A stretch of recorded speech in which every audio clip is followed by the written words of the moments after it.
sports. We are sports. We are sports. New Rays skipper Kevin Cash got his first win as a manager Wednesday, thanks to an outstanding pitching performance by right-hander Jake Odorizzi. Tonight, Tampa Bay begins a 7-game road trip in South Florida against slugger Giancarlo Stanton and the Marlins.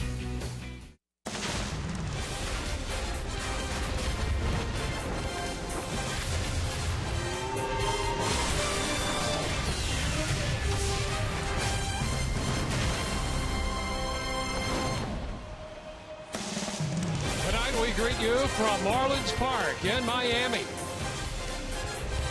where the Rays and the Marlins begin an early foray into interleague play.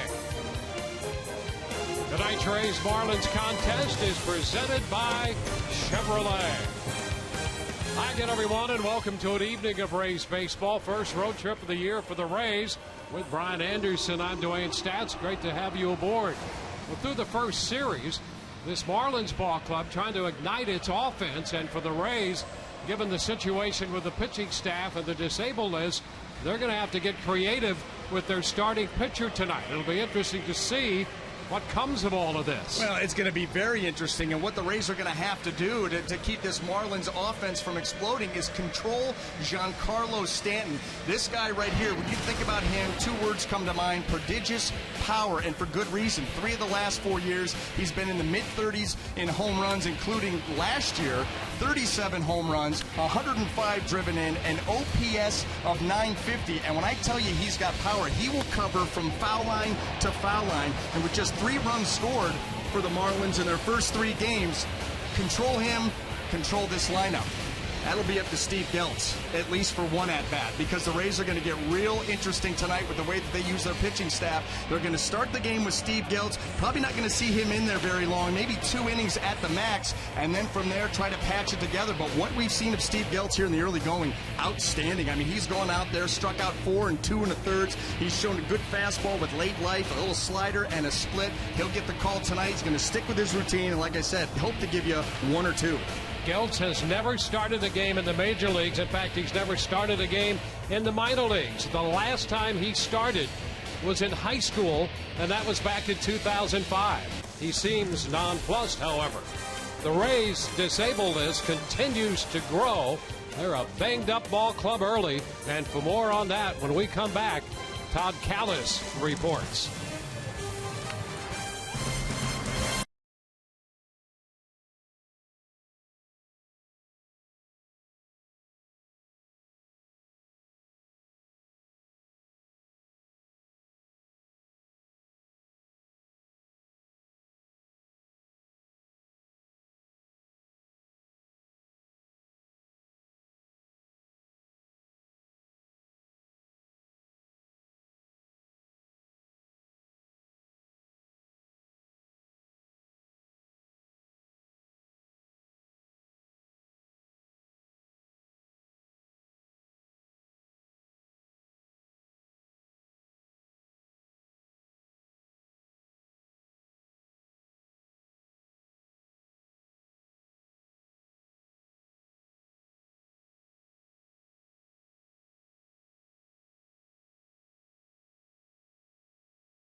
Game weekend series, interleague play.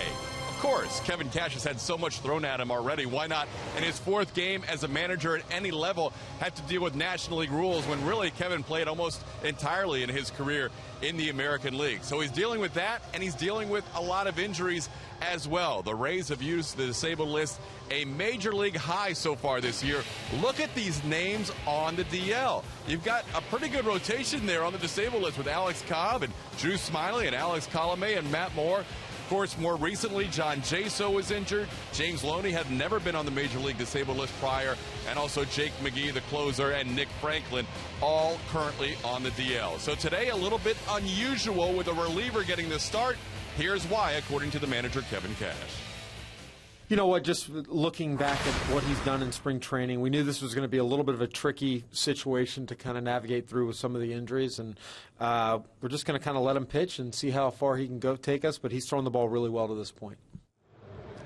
So it is unusual. Steve Geltz ready for his Major League's first start and the first at any level in 10 years. It is the Rays and the Marlins. The Citrus Series just minutes away. Dwayne Stats and Brian Anderson with all the action coming up next.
Rays and the Marlins go at it tonight in interleague play. The Rays getting their first win of the year Wednesday night at Tropicana Field in the wrap-up game of the series against the Orioles. That was a 2-0 final.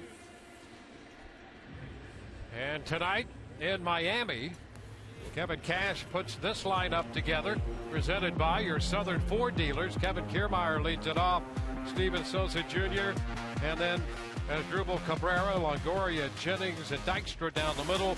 Forsythe, Rivera, and Geltz. Steve Geltz will get the start tonight for the Rays on the hill against veteran right-hander Dan Haren.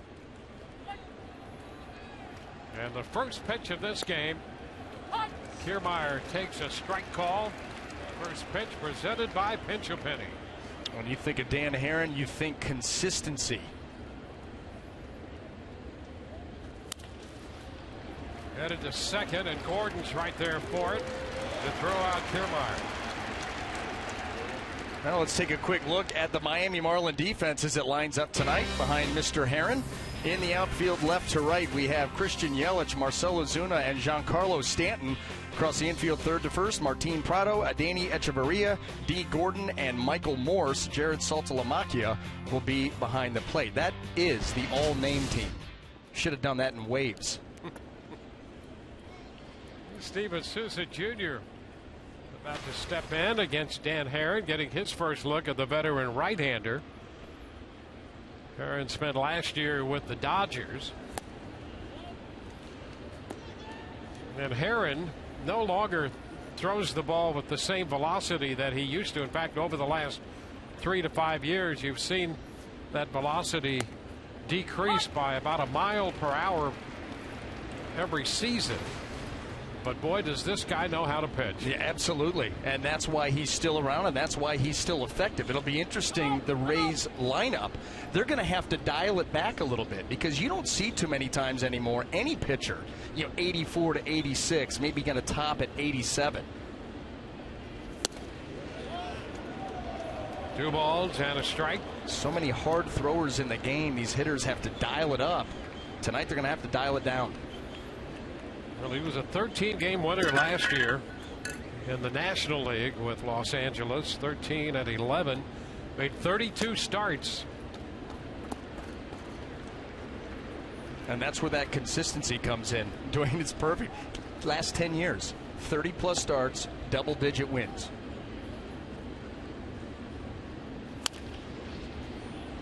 Down in front of Charlie Montoya, foul. And you saw right there, 87, which is at the top end of Dan Herron's fastball, and Souza way out in front, almost like it was a changeup.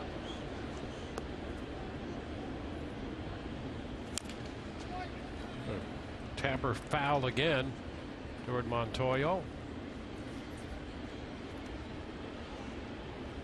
Well, the Rays were winless in interleague play against the Marlins last year. They went 0-4 against this team.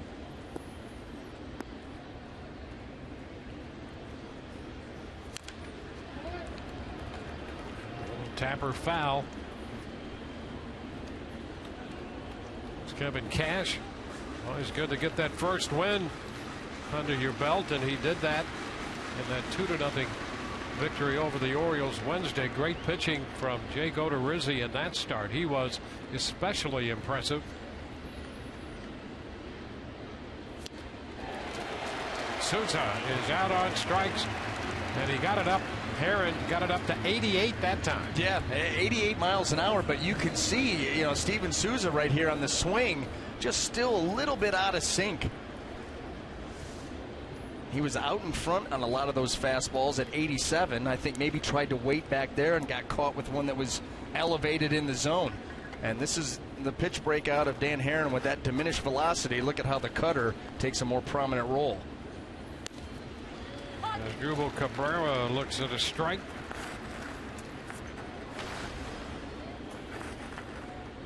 Cabrera has had a tough time throughout his career against Herron in all the different forms, and now he tries to bunts it foul. Cabrera just 2 for 26 against Herron. And as soon as he squares around to try to lay that ball up the third base line, it was a cutter, and it just cut in on him late. You do anything to break out of those numbers right there. There's a base hit off the mid of Morse up the right field line. Cabrera's going to dig for second. Stanton's throw is going to be there waiting, and Cabrera runs into the tag, sliding at second base to end the inning. So a base hit for Cabrera, and he's thrown out trying to stretch it into a double. Stanton getting the assist, and we'll go to the bottom of the first. No score.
We'll have D. Gordon leading off. This lineup presented by your Southern Ford dealers.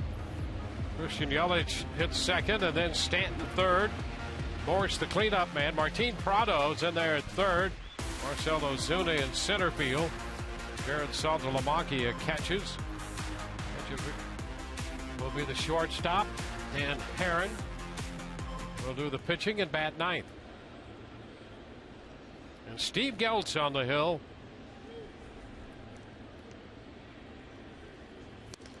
His first pitch is a strike. You know what I love about Geltz is when we were talking about Dan Herron's consistency the last 10 years. Well, when that streak started for Dan Herron, that was the last time Steve Geltz started a game. Yeah, he was in high school. Ground ball, that's headed up the middle, and Gordon is aboard. Now, the Marlins are hopeful that Gordon will be a table setter for them, because when he gets on base, he can be trouble for the opposition. Now let's take a quick look at that Rays defense as it lines up tonight.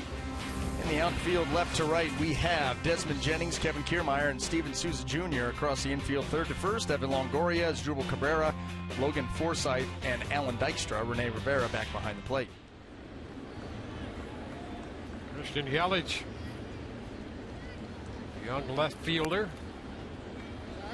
Pitch inside. Geltz said before the game about that last start he made in high school, he says, well, it went pretty well. Think we won? He wasn't sure if he gave up one run or no runs, but the important thing was they won. Well, that's the important thing tonight. There goes Gordon. Pitch is a ball. Throw. Oh, he's safe. He got in there. The throw by the Rays catcher Rivera on a straight line to second base. Phil Cuzzy, the umpire. Well, there's the jump by D. Gordon. Rene Rivera, quick, get it down there. The tag went to the back foot as the front foot was on the bag. You can see right here, the tag by Asdrubal Cabrera catches that back foot. And it's like as the front foot comes off, the back foot comes on, and this looks like a pretty good call. Well, the Marlins want to be aggressive. They have not been able to put their offense into action at all in their first series against the Atlanta Braves. They were swept 3 games by Atlanta and had only 2 extra base hits. One of those was by a pitcher, and the other was by one of the bench players. And now Yelich has a man in scoring position after Gordon has picked up the steal. Well, D. Gordon had 64 stolen bases last year with the Dodgers, 64 out of 83. Yeah, the Marlins as a team had only 58, so he single-handedly had more steals with the Dodgers than the Marlins could put together collectively. Strike at the knees. Yeah, anytime that you're coming into an opposing team's building, they started the season here, played 3 games, lost all of them to the Atlanta Braves, which, by the way, are picked to finish at the bottom of that division along with the Phillies, thinking that they're in a rebuilding year, and a lot of expectations here for the Marlins, so they are desperate. They're going to pull out all the stops. Yelich fouls the fastball back. 1-2. Yelich, only 23 years old, won a Gold Glove last year. 284.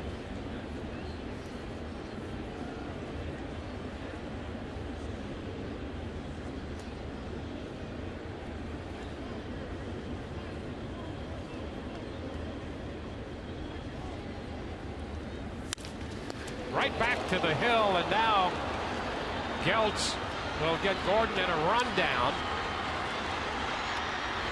He's trying to stay in the rundown long enough. He is out. And Yelich moves up to second. Sharply hit it. Geltz, a nice job of grabbing that comebacker. It was hit hard. And so they get Gordon off second. Yeah, a couple of things done well here. One of them by Geltz. He immediately looks Gordon back, and then they're going to get the rundown started. But it was a nice job by D. Gordon to stay in it long enough to let Christian Yelich get all the way up to second base. Started by the pitcher Geltz, 1-6-5-4. And once he was caught He tried to stay in that rundown as long as he could, force as many throws as you can. And Yelich's now at second, and here's Stanton. Soft pitch is in there for a strike. Giancarlo Stanton. You see the face guard that he has. The general feeling that that has not been an issue with him, but you can only imagine, not only going back to when he was hit in the face last September, but just having that in front of you. And how about the reaction to that pitch right there? A Steve Geltz fastball right on the inside corner, and the arms go up, a little bit of a flinch. I don't know how that, it's a constant reminder. So there are two elements at work there. Ground ball. Cabrera from deep short where the Rays had him played. And Stanton is out of there with Yelich still at second. Two elements. Number one, to come back from something as traumatic as being hit the way he was. And then you've got that guard in front of you. If you're going to wear that and you've never been hit, that's going to be something of an issue in and of itself. But the psychological side of coming back from that, you have to feel, as great as he is, and let's make no mistake about it, what a great right-handed hitter he is, he's still human. Michael Morse. Well, and that ended his season last year after 145 games, and you sit through an entire offseason, and that's your last memory from the season before. A great season offensively. It ended like that. You got to sit that long before you get back into the swing of things.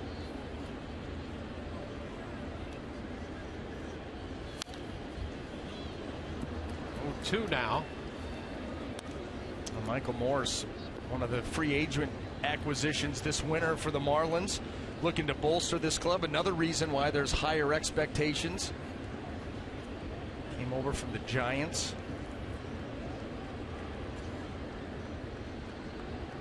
Yeah, he's happy to be back here. He's from Fort Lauderdale. In fact, he was at the very first Marlins game ever. So he essentially comes home. And he saw the Marlins' first game back in April of '93. Stands. He is a big man, and he wants to extend his arms. Now that opens his swing up to a lot of holes, but mistakes get crushed.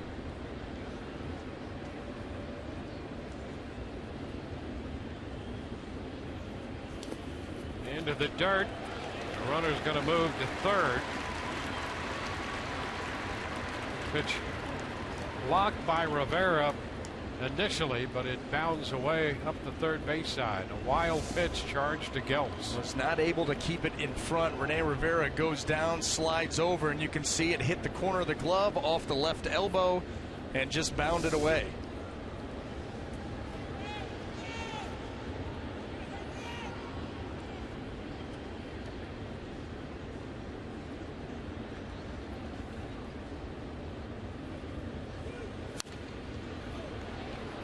Ball foul right back over the screen.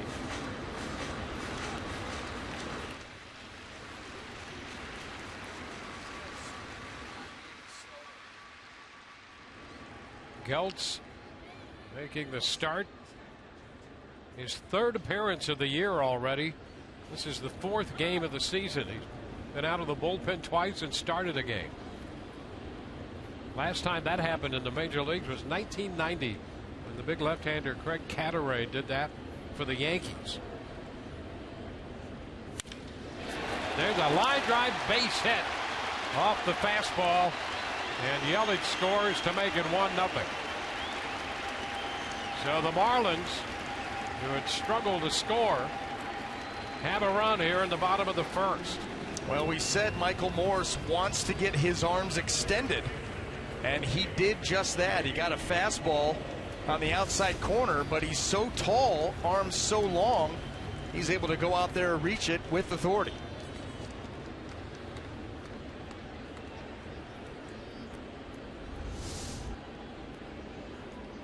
Martin Prado.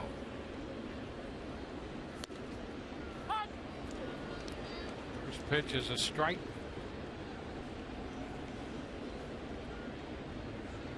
You want to talk about a hitter who can handle the bat? And a great influence on a team.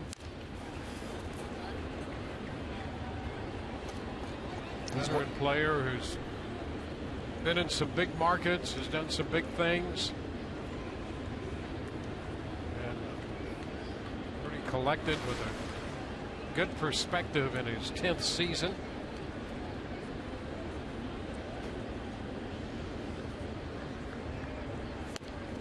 And there's strike 3 call. Caught him looking. 1 run scored. We'll go to the bottom of the second. Evan Longoria is going to lead it off in the top of the second.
Let's go places. By Checkers. Get Checkers authentic Philly cheesesteak or try the new meatball sub. Pick yours, 2 for $5. And by Bank United. Bank United offers a variety of checking, savings, money market accounts. Visit any Tampa location to open your account today. Longoria pops it up with a first out here in the second inning. Well handled by Morse, the first baseman, Michael Morse. Good Desmond Jennings up here against Dan Herron. Marlins with that run in the bottom of the first have their first lead of the season.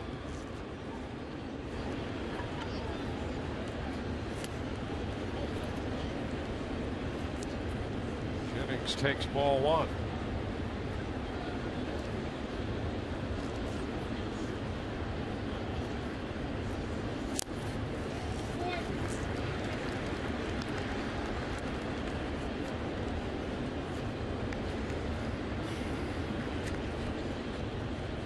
.142 major league wins for Dan Herron in his career. And 7 of those have come against the Rays, although he hasn't faced them since 2012.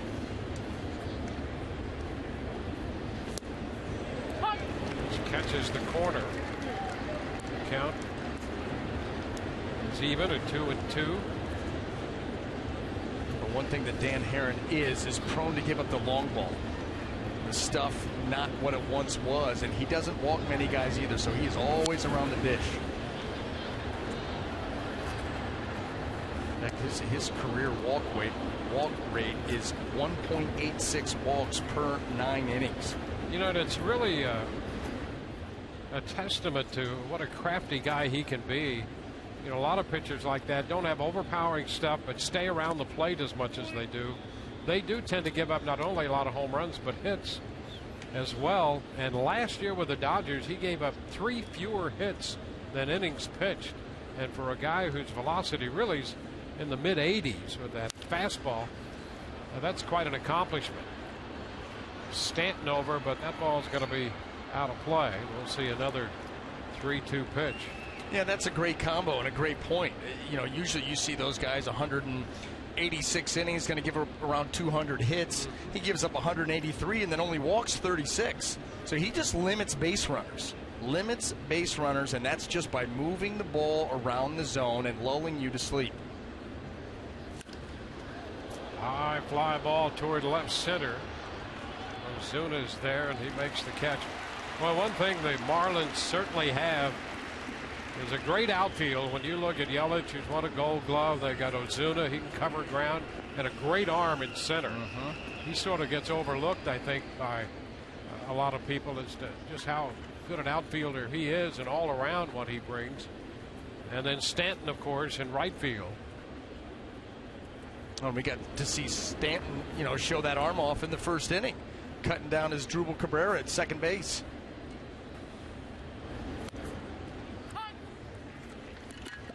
Alan Dykstra takes a strike. How about that? Just 23 years old in left, 24 in center, 25 in right. Well, you can build around that. And, you know, Ozuna and Stanton are the two guys that are going to bring the thunder, bring the power numbers. Christian Yelich, just a good all-around hitter. That 284 average will continue to climb because he's a guy that will use the whole field. Yeah, there are scouts who think that he could win a batting title.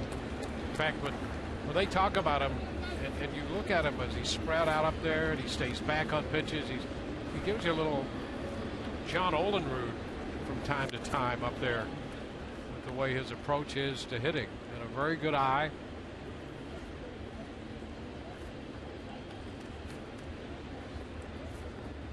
Three-1 here on Dykstra.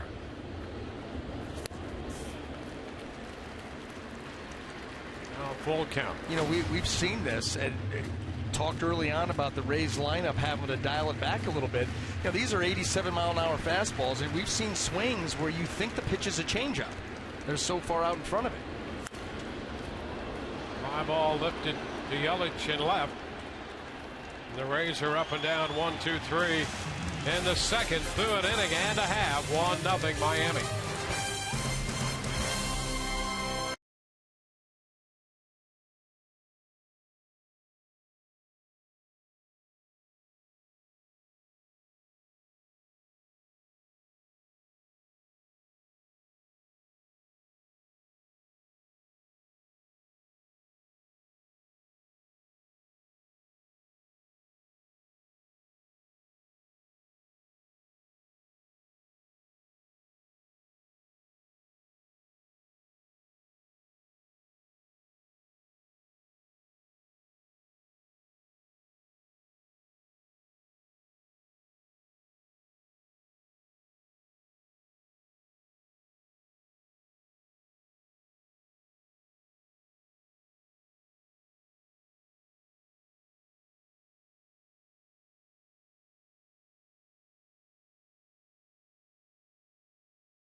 Yankees Sunday, April 19th.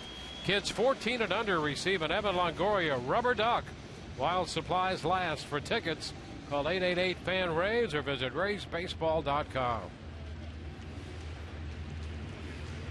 Steve Geltz will open the bottom of the second by facing Marcell Ozuna. 17 strikes and 3 pitches out of the zone. Of those 20 in the first for Geltz. And there's ball 1 to Ozuna. Breaking pitch. And you got to figure with Geltz's spot in the lineup coming up next half inning, this will be it for him. On the third, Longoria to pick up. Now Geltz just approached this the way he normally would a relief appearance.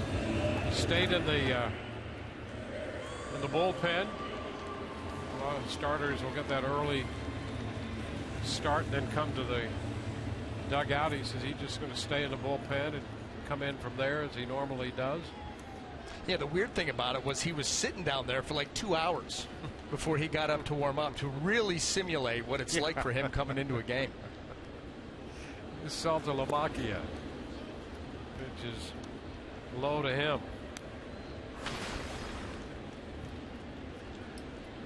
Two hours. Wow. Yeah, that he got here really early. Spoke to the media. Yeah, he spoke to the media the day of his start. That doesn't happen often. Well, we had a couple of great shots of him during our open of him in the bullpen. Having some fun. Mm-hmm.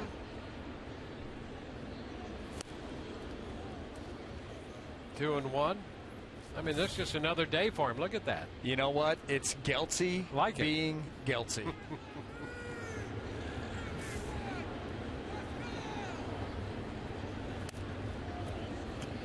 And he is behind Saltalamacchia.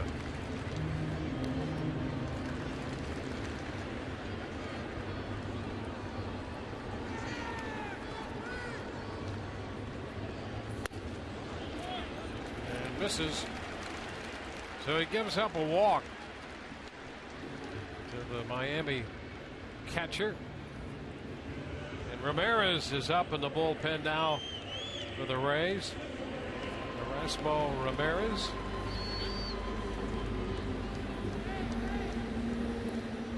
One on, one out.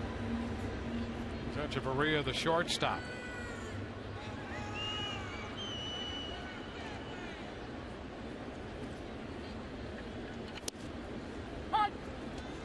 Pitch is in there for a strike. Starting Echeverria with a slider.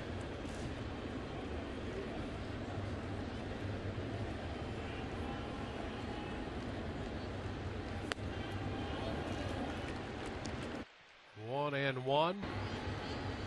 Geltzy will feature that slider, of course, the fastball. The fastball that'll, sit around 93 miles an hour, but he'll get swings where you'll think that pitch is 95, 96. Really jumps at you at the very end. Geltz right now has made 29 pitches. His previous high was 26 as an Angel against the Rays in August of 2012.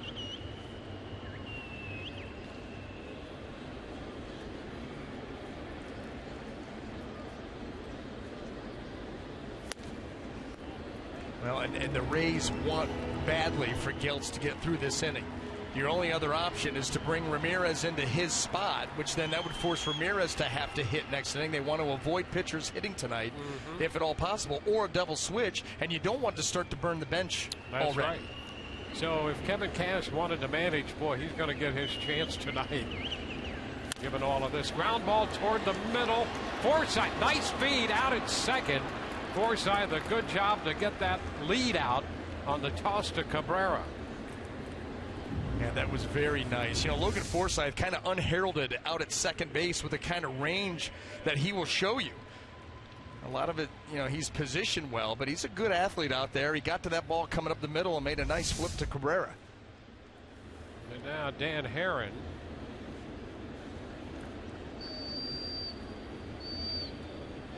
Well, if he can get Herron and get through two, Kevin Cash has to feel he's ahead of the game. There's a little pop-up that's headed for the stands.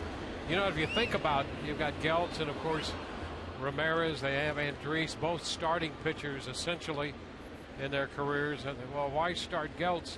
And I think there's a comfort factor there that if they get an inning out of Geltz, and now they hope to complete 2, they're in pretty good shape, as opposed to if they had started one of those other guys and he struggled in the first inning or 2, then they're limited with the number of pitchers available who are stretched out and who throughout their careers have essentially been starters. So you start Geltz, and if you get 2 innings out of him, you think, great, now they can go to Ramirez and maybe Andriese, and they're starting pitchers by trade. So the odds are in your favor that you'll get more innings out of those guys. And I think, too, that even the hitting comes into play a little bit with that decision, because if you do start Ramirez or Andriese and they go out and give you, 2, they're gonna have to hit, and sure. they want to avoid that at all costs. I'm not sure why they are so bent on no pitchers hitting tonight, but that's factoring in also. Down to third, Longoria crossed to first to take care of Herron. So 2 innings for Geltz tonight. We go to the third.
Trend tonight in interleague play head-to-head.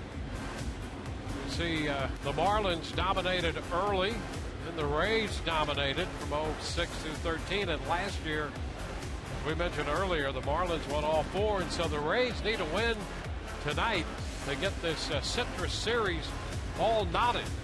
46 and 47 right now. It's a slugfest. Back and forth they go. And, oh, by the way, figured out in between innings why Yes. the Rays are so bent on not allowing their hitters to hit. And that's because in the last 2 years they have exactly 2 hits as a group. 2 for 43 Rays pitchers the last 2 years. I wouldn't let them hit either. Yeah, they might want to try to get Andy Sonnenstein back to swing the bat, and Esteban Yan from the early days to swing the bat. So they weren't readily available. So now we see a pinch hitter here in this inning. Logan Forsythe takes a strike from Dan Herron. And it's a pretty creative way. It's almost as if the Rays are playing with a rolling DH that would allow them to get an extra innings worth of at-bats. Yep, looking for any advantage that they can possibly come up with in their approach to the game.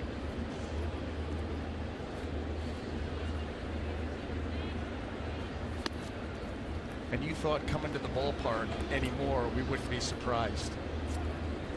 If we have learned anything following this club through the years, it's that surprises happen all the time. Kind of makes it fun. It does. 3-1 to Logan Forsythe.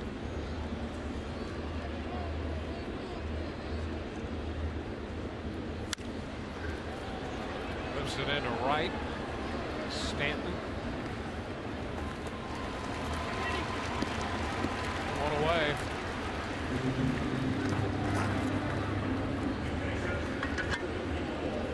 Rene Rivera, he's still looking for his first hit in a Rays uniform.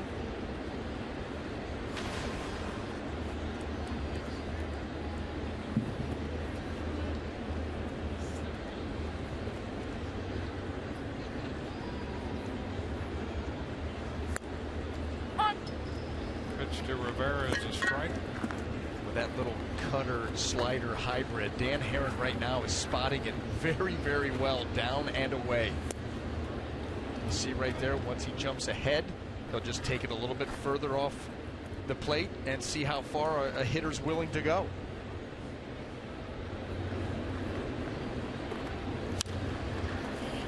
Lifted into shallow right, and Stanton is there again.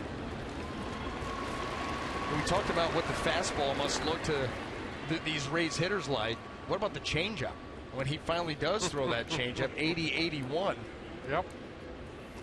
And now we'll see Mikey Matuk make his debut. Last year, 292 at Durham. He made big strides last year with that season. Getting on base. The on base percentage went up.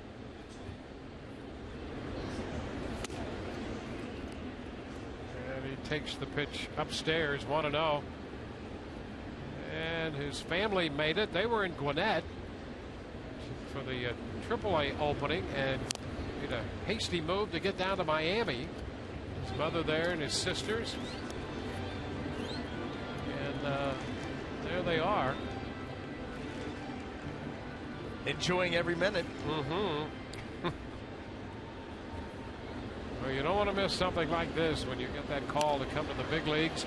And a line drive going to be caught by Gordon. He made a bid, but could not get it through the middle as Gordon grabbed the line drive. The Rays are up and down 1-2-3. Take a look.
Mikey Matuk with a pinch hit, hit a pretty nice line drive there. Unfortunately, it was at the Marlins second baseman. We're joined by the family now of Mikey Matuk, who last night were watching Mikey play at the AAA level. We have Mom Marianne, and we have his twin sisters, Catherine and Christina.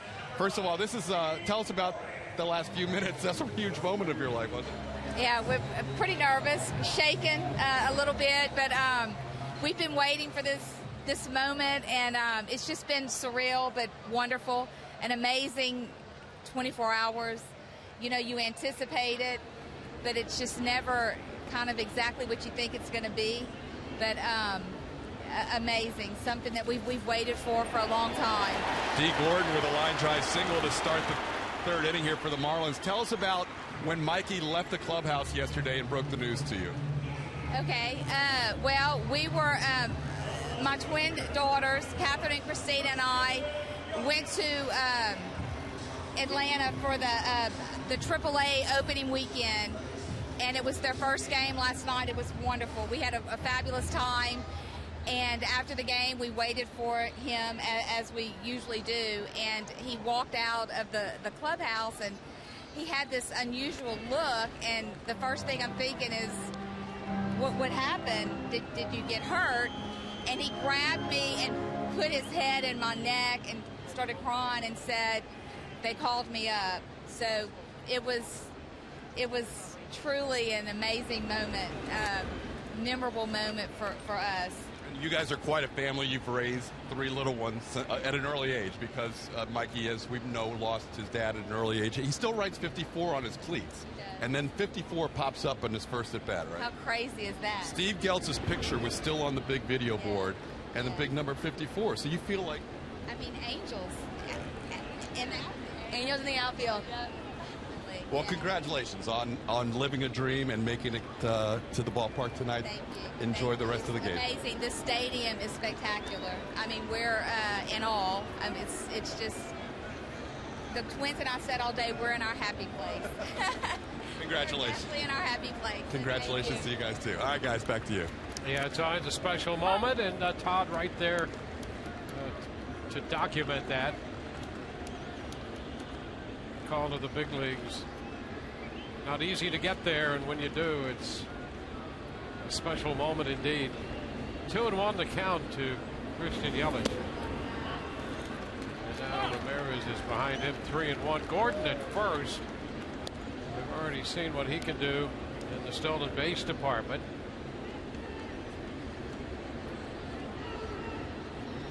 Harry Hill, the first base coach, alongside him there.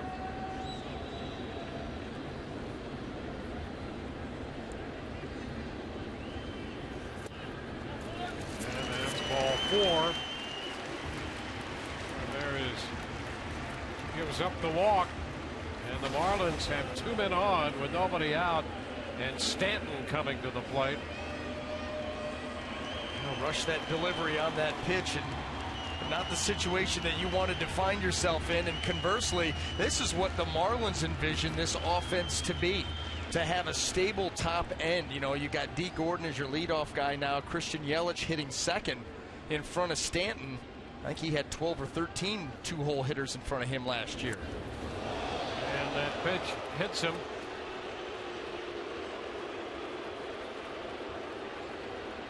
And so the bases are loaded. You know, the nerves may be going right here with Ramirez, because, you know, we saw him in that spring training game right after the Rays had traded for him, and he looked so good with all of his pitches, sweeping slider, very good changeup. But here tonight, through the first 3 hitters that he's faced, that delivery is being rushed. Yeah, and he hit Stanton with a changeup, and that's a great pitch for him. That's one of his go-to pitches. Yep. You saw that he hit him there on the back of the leg. And that's because that body, and I'm sure that's what Jim Hickey is talking to Erasmo about, is to slow that body down, because right now the body's jumping towards home plate, the arm's not catching up, and a little bit of trouble right here.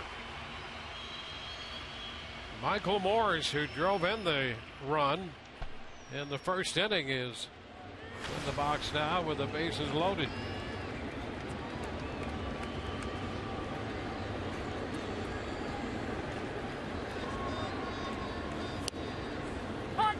It's a strike fastball. So a base hit, a walk, and a hit batsman. They're loaded.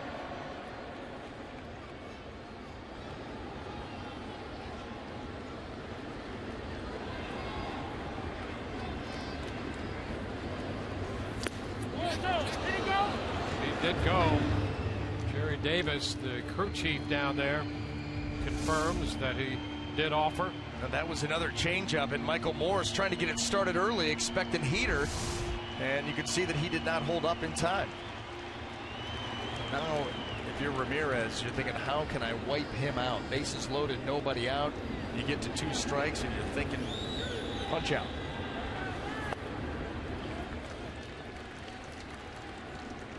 Ball, 2 strikes.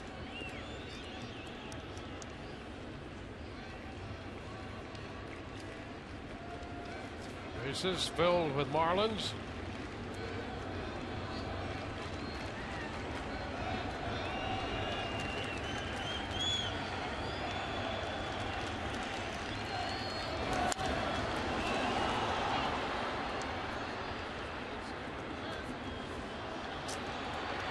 D. Gordon opened with the base hit.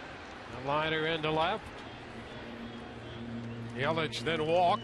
Stanton hit by a pitch to load the bases.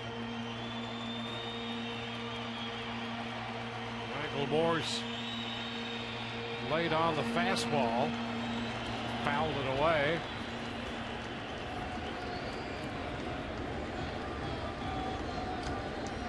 Couple pitches back. He had him out in front with the change.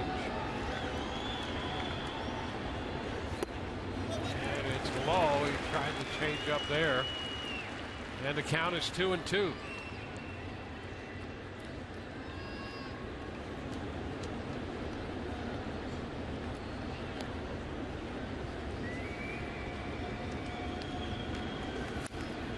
Foul ball back, boy.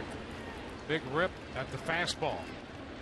Morse got a fastball out over the plate. In his first at bat from Steve Geltz, was able to line it up the middle, drive in the Marlins run. And right now it's been the fastball trying to get it by him away, or the changeup down below the zone. That's what Ramirez has been going with, trying to end this at bat. One and up again. The foul ball again, the fastball. Yeah, and you got to be careful too, because Michael Morse, you know, his bat speed not what it once was, but still very powerful. And he loves to get those arms extended. I mean, that is his style of hitting. The hands start away from the body, and they really get extension. And when you're 6'5", that allows a lot of plate coverage.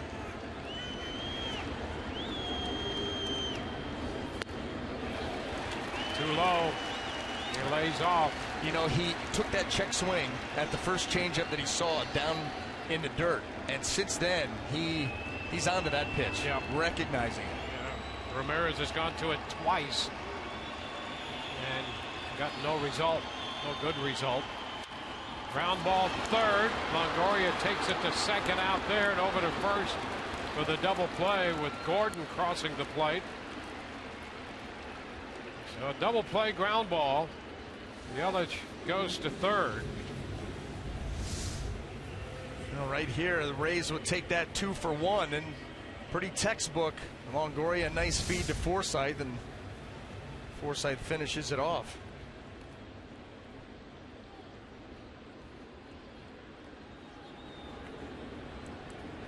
Martin Prado, 2 outs, and Yelich, the runner at third base. A strike call.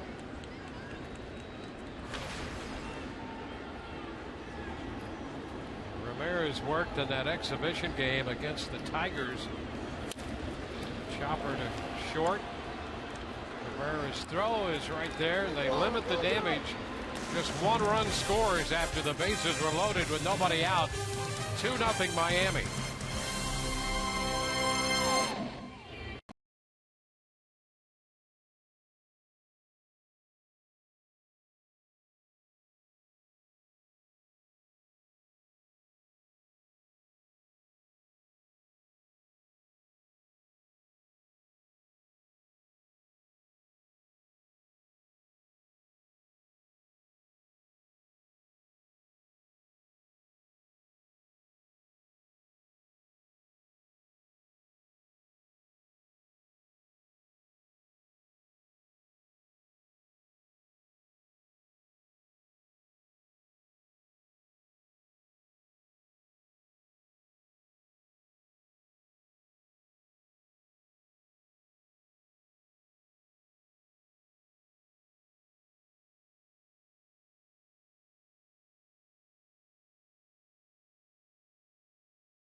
Miami. Tonight's Cold Hard Facts brought to you by Clean, Crisp Coors Light.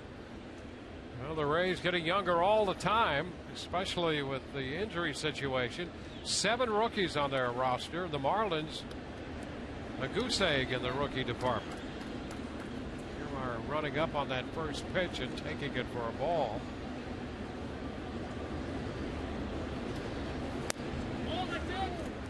Inside, 2-0. Will Little is calling the balls and strikes.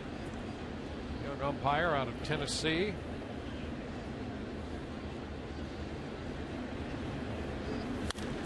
There's a shot back into deep right field. Down the line. Gone. Home run for Kevin Kiermaier. Rays on the board. That makes it 2-1. Second home run of the year for Kiermaier. Well, we said that Dan Herron prone to giving up the long ball because of the fact that he's around the plate, not afraid to throw strikes. And Kevin Kiermaier able to wait back long enough. You know, this is Dan Herron's 15th or 14th start against the Rays in his career. They have now homered off him in 12, the last 12. They've been able to victimize him each and every game. Steven Souza Jr. takes a strike. Well, Kiermaier, the home run in the Baltimore series off Kevin Gausman. Get that one out to center field, and this one pulling it just inside the foul pole down the line here. Well, that's what he started to show a little bit last year. You know, not a lot of home runs, not big power numbers in the minor leagues, but showed some pop last year for the Rays. Continues here the early going at 15.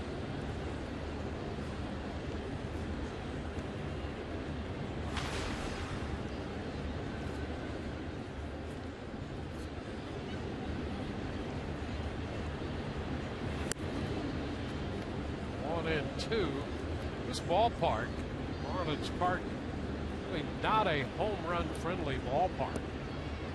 And I think it's especially true for left-handed hitters here. But he picked a good spot right down the line, and now Souza Jr. is caught looking out on strikes for the second time.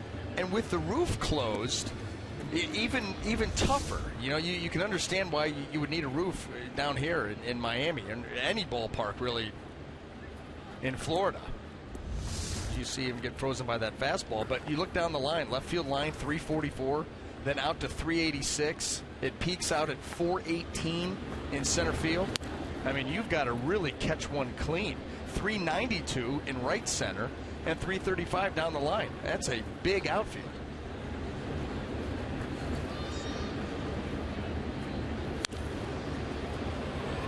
Cabrera, who pops it up toward the line, and out from second. Gordon makes the catch. Yeah, I can remember, you know, playing out at Bank One Ballpark, and now Chase Field, I think is what it's called now, out in Arizona. But you would notice during batting practice, early batting practice, roof would be open. Balls carrying, jumping all over the place. Then that roof would close, and all of a sudden, warning track, barely over. I mean, there was a huge difference when that roof would close. So, you know, that's not helping either.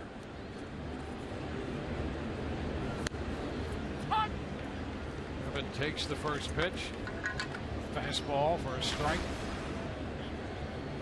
That's the thing about Herron. He's not afraid to open an at-bat with that fastball. This one lifted into right. Stanton cannot get there, and that ball is just foul. Tell you what, the way that Stanton was going after that ball, it looked like he was just going to catch it in stride, because he didn't appear to be running at full speed. Just kind of a nice gait in there to make that catch. You see right there, not really going after it extremely hard, and well, almost cost some extra bases.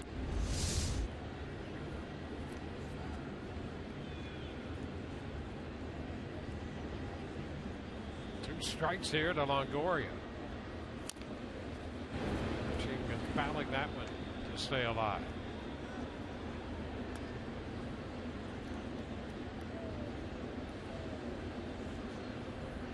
You know, ball that Stanton went after. You wondered about his initial read, but watching him now, he might have a little issue moving. Ground ball to short.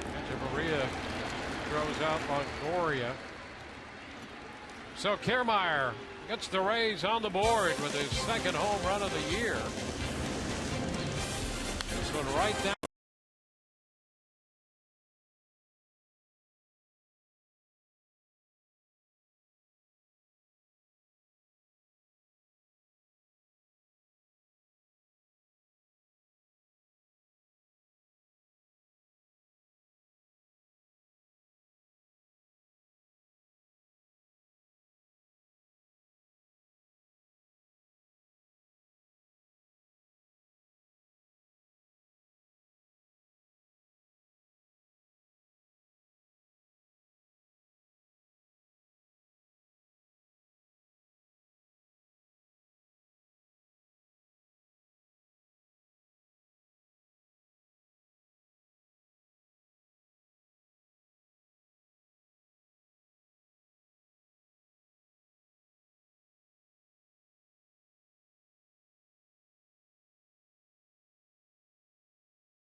With checkers and offering the Citrus Series sweepstakes, your chance to win a prize pack full of Sun Sports and Rays team gear.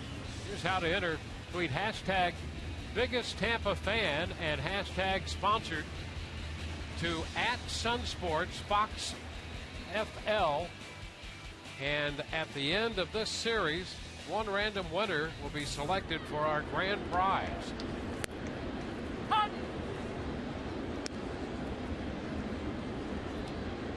Desmond Jennings and the Rays.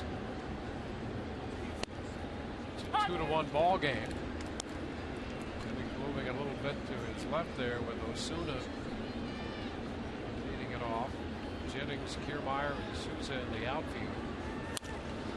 Back through the middle, deflected, and that's going to be a base hit. Ramirez a little piece of it, but deflected it toward the hole on the right side, and Ozuna is aboard. Yeah, and that's unfortunate because it looked like Logan Forsythe was going to be headed up the middle to be able to make that play. Shaded up there anyway. You can see where he was behind the bag, and with that ball off the shoe, it redirects. Nobody can get to it.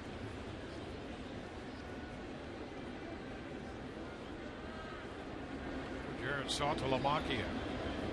4 hits now for the Marlins.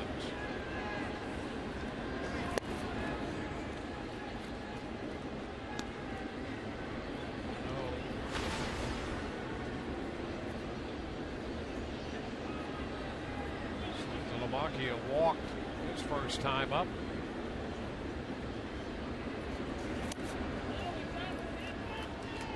He has really struggled with the bat from both sides of the plate. You know, he's got a long swing. There's a lot of holes. You know, in the National League last year, he had the highest swing and miss percentage. It was 36%. Yeah, and it was frustrating for the Marlins because he struggled with men in scoring position. That's a bad combo. A lot of swing and misses and not getting the job done with runners in scoring position. Right after he got a pretty good deal from the Marlins. 3-year deal. This is the beginning of the second year. And in a sense, he's home. Sometimes that makes it difficult as well. He went to high school just north of here in Palm Beach County.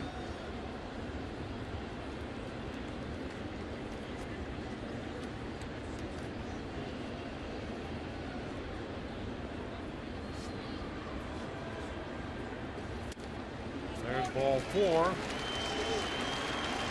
the first 2 men are on. Zuna moves up to second, and Saltalamacchia takes over at first.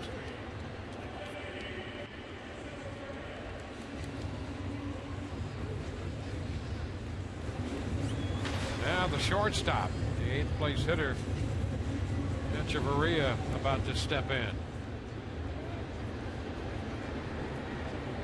Echeverria reached on a fielder's choice his first time. He'll be turning 26 next week.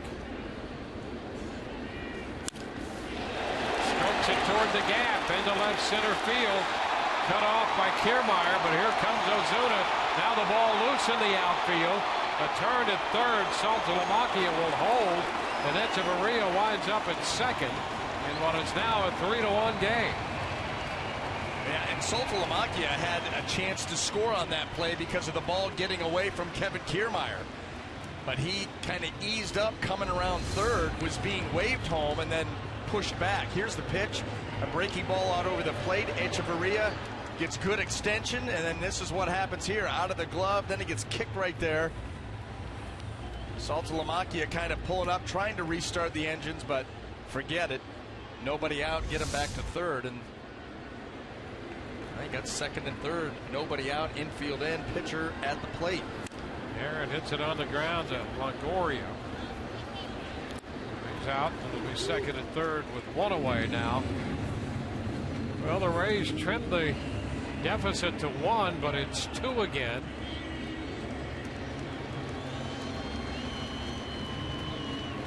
Echeverria driving in his first run of the year.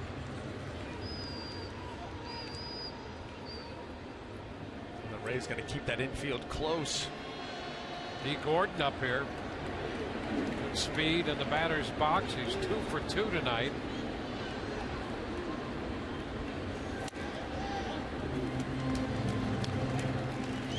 No strikes. And all these Marlins hitters ready to hit. This is a very aggressive lineup, top to bottom.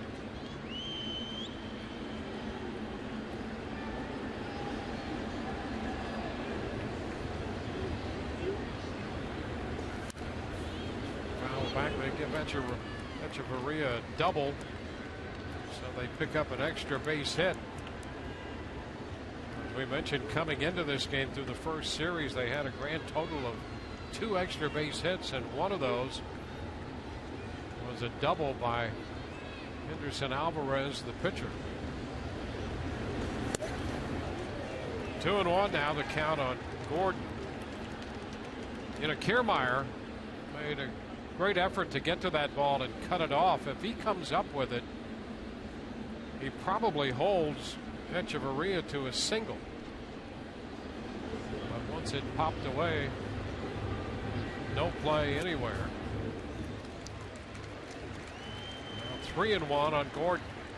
Ramirez struggling to find that good rhythm and command that we saw in his last spring training outing. Right now the misses have been wide one way or the other, and he's been missing with both the fastball and the changeup, his 2 best.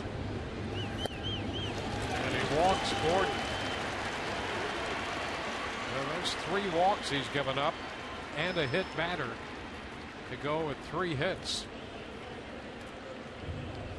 And here again, the bases are loaded. You can see the strike and ball breakout, 17-16. And that right there gives you an idea of how he has struggled with his command. And once again, because of the way that the Rays are trying to parse this out with their pitching staff, you need Ramirez to get through this inning. You know, if you were going to make a pitching change and double switch, you're looking at Cabrera, Longoria with the last 2 to hit. You want to do that, and you don't want to fire another pitcher in there after a short outing by Ramirez and then have to have that pitcher hit again. Cut the miss. Gillett swinging over that one. This plan so far by the Rays not going according to. You're walking on the edge a little bit here. Yeah. Yeah, because you've got Yelich, Stanton, and Morse. Gets him again out in front, swinging over that changeup. Now you put yourself in that position once again. 0-2. You got to come up with something to strike out Yelich with. I don't know why you wouldn't go right back to that changeup. He's not made the adjustment. Just a little bit of that one on a fastball. Count holds, 2 strikes. And if you're Christian Yelich, you got to wonder now, okay, 2 changeups, I missed badly. Then he tries to rush a fastball. Ramirez throw that fastball, change the sight line, and then go right back to that change. Lays off. 1-2.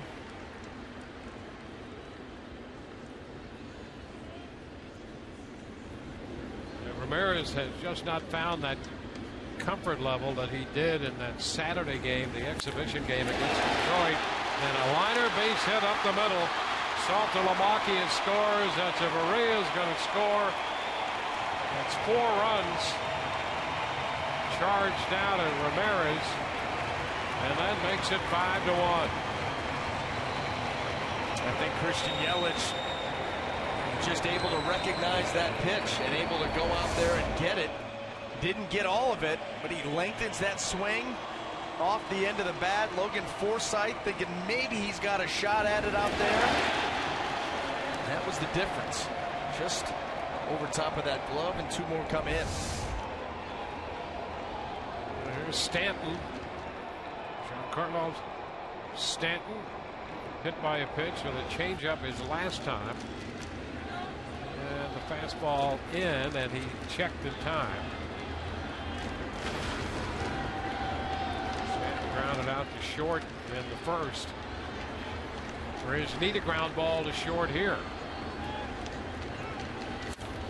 Down to third, fair. Down into the corner.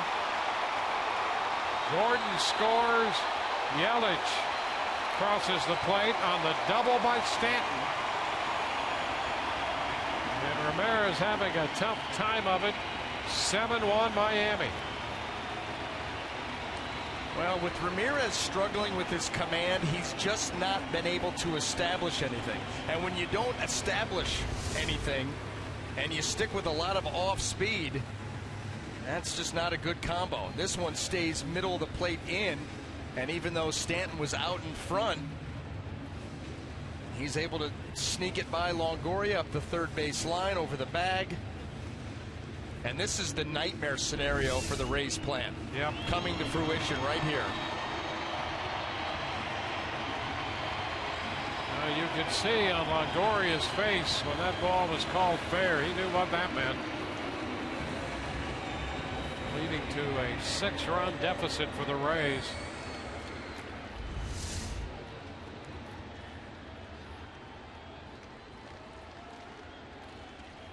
Right over the bag.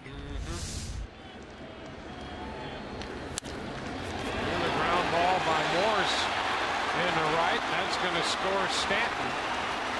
So the Marlins, who had struggled in the series against Atlanta, more than making up for it here in the 4th inning. Well, they scored 3 runs in that series. 3 games, 3 runs. And right now you're 1 out into the 4th, and they've got an 8th spot.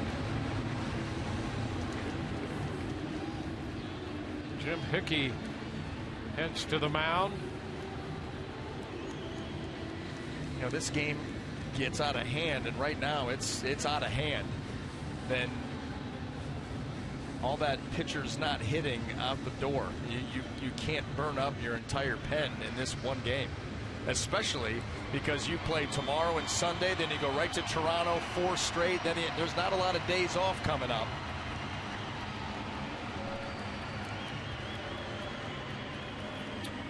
Martin Prado will be the 9th Marlin to step in here in the 4th inning with only 1 away.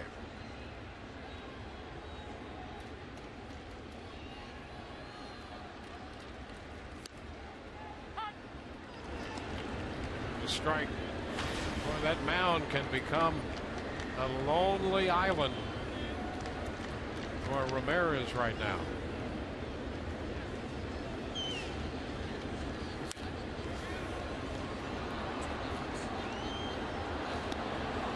Two strikes the count. And Balfour loosening in the Rays bullpen.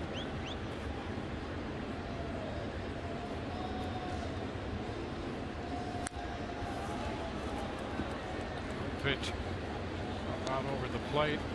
Prado fouling it back. He was halfway looking for that changeup. Surprised on the fastball up. Fouled it away.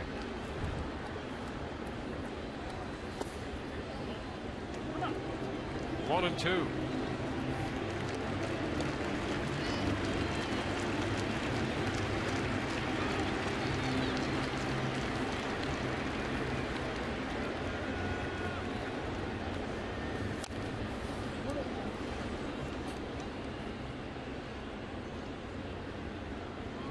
Marlins scored a run in the first. They got another run in the third. The Rays picked up a run in the fourth on Kiermaier's home run to make it 2-1. And the Marlins have exploded to put 6 up in the bottom of the fourth. And Prado is out on strikes, swinging over the changeup.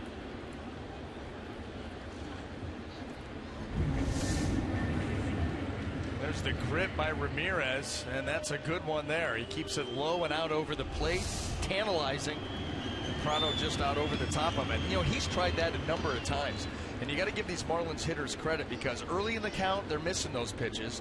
But for the most part, with 2 strikes, a lot of good takes on that changeup, earning their way back into the count. And once they've done that, they've cashed in against Ramirez. Yeah, here's Ozuna, who started the inning with a base hit, chasing first pitch changeup.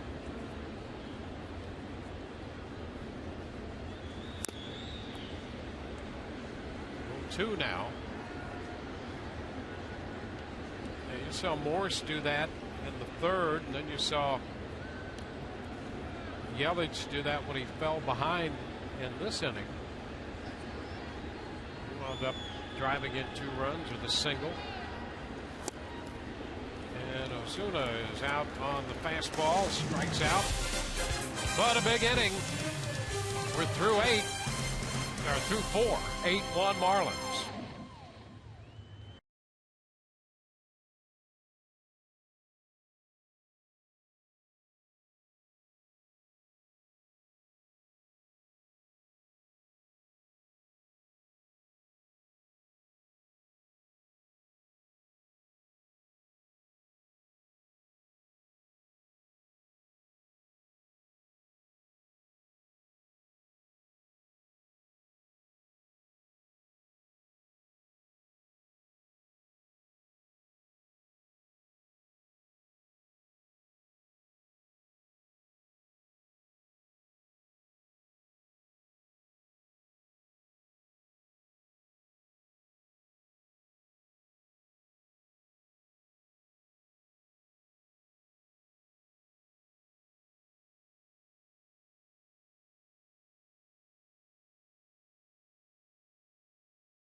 Into the 5th. Don't miss the AL East showdown when the Rays battle the Yankees Saturday, April 18th. You'll bend over backwards for an Alex Cobb Gumby, available for all fans while supplies last. For tickets, call 888-FAN-RAYS or visit RaysBaseball.com. Rays up. 30-pitch inning in the bottom of the 4th. for Ramirez. So now the question is, you stay with him and let him eat some innings and try to save that bullpen, because you're in a precarious situation. It's one of the reasons the Rays trying to put together essentially a bullpen game here, getting 2 innings from Steve Geltz and 2 from Ramirez so far. The Rays have Jennings to lead off. And the pitch is upstairs. Jennings, Dykstra, and Forsythe do. Pitcher spot due 5th in this inning. And the Rays do have some action in the bullpen. Pop to short center. Gordon out making the call from second base. Desmond Jennings is the first out in the 5th. This was the nightmare scenario for the Rays. The way they envisioned this going to plan was Geltz for 1 or 2, and then Ramirez 2+, Andriese 2+, have a lead, turn it over to the back end of the bullpen. And that has been blown out of the water by this Marlins offensive outburst. And now you're right. What do you do? And you can see Kevin Cash and his bench coach Tom Foley in heavy talks right now. Alan Dykstra. Dykstra worked the count full his first time. Lifted a fly ball to left.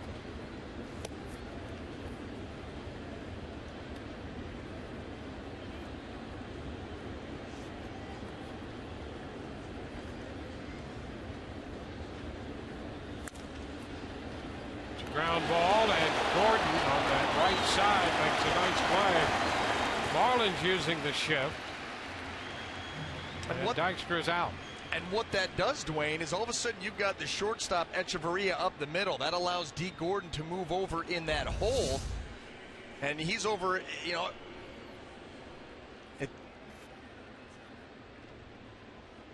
You can see where the lineup is right there of all 3 infielders, and that allows D. Gordon that extra step to his glove side, and that's what allows him to make this nice play. Logan Forsythe pops it up right side. Morse there. Gordon will run him off and makes the catch. It's a 1-2-3. 5th inning for the Rays. Bottom of the inning coming, and it's 8-1 Miami.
Sports brought to you by Chevrolet, by Sony, brought to you by Paul Blart, Mall Cop 2 starring Kevin James in theaters April 17th, and by Tampa Bay Radiation Oncology. When cancer strikes, strike back with CyberKnife, available exclusively at Tampa Bay Radiation Oncology.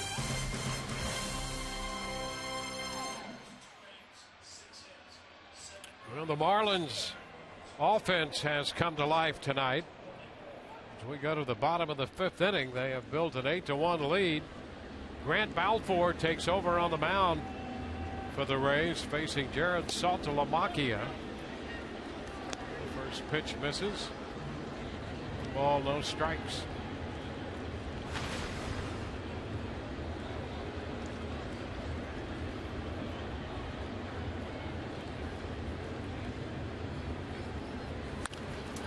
Liner into right field. One hops the fence. Saltalamacchia is on his way to second with a double. Well, you knew this Marlin team was going to be desperate for a win after getting swept in their home season opening series. But boy, oh boy, they are just teeing off now. This fastball, a little bit of elevation close to Saltalamacchia. He's able to get the head out and rifle one into the corner. Marlins off and running again.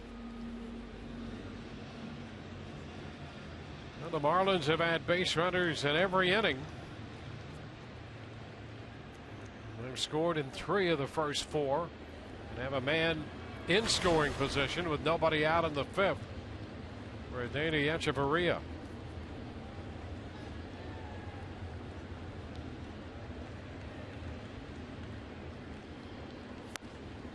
First pitch is a strike. Fastball from Balfour.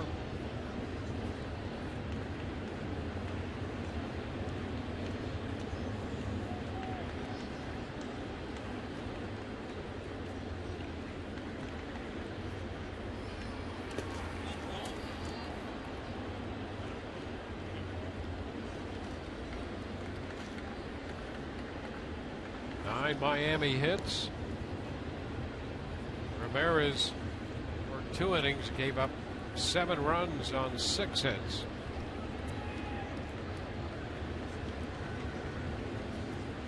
Marlins 5 for 10 so far tonight with men in scoring position. A lot of opportunities early and they've cashed them in.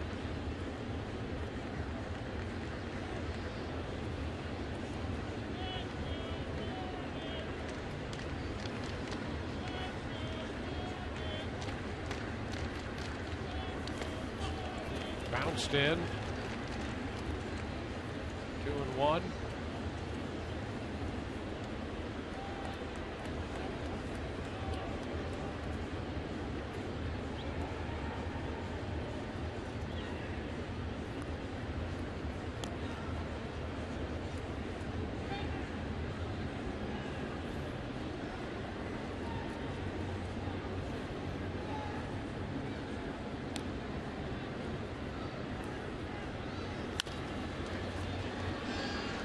Bird, shortstop, takes care of that for the first out. Saltalamacchia remains at second. The Rays with this one and 2 more left here this weekend in Miami, and then they go to Toronto for 4. The Blue Jays have the bats out and beat the Orioles 12-5 in Baltimore. 16 Blue Jay hits. Yeah, our buddy Bud Norris did not fare day. very well. Van Herren pitches upstairs. Mark Burley got the win in that one. His 200th win. Well, the Rays will see that Blue Jay team beginning of next week. 4-game series in Toronto. 1-1. And that's the scary thing, because as much as we've talked about the Boston lineup, some of the better lineups out there, Toronto, Russell Martin, Josh Donaldson to go along with Encarnacion, Bautista, they've got a lineup that can mash. Ball, 2 strikes. Realistically, what the Rays are hoping to do with all of the injuries, the disabled list, 4 starters and the closer on there, and now they're starting to add position players. They're hoping because most of the games they play this opening month will be inside the East, and they're just hoping that they can stay close. There's the current DL situation. Cobb and Smiley and Moore and Kiermaier from the rotation. McGee, the closer, Loney, Franklin, and Jaso on the DL. A number of difference makers. A number of difference makers. Yeah, when you look at all of those faces on the DL, they're guys the Rays fully expected would make a difference this year. Let me ask you this. If you added a couple AAA players, would you take that team over the team that's playing here tonight? Oh, man. You got your closer and your opening day starter. I mean, Cobb versus Archer, McGee versus Boxberger. I mean, you've got a lot of talent that's not able to be utilized right now. So the Rays hope they can go through this first month where they play most of their games inside the East and just stay respectable, because when everybody's healthy, this has a chance to be a very good and exciting ball club. We're through 5 tonight, and the Marlins have an 8-1 lead.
Summary, here's the good news.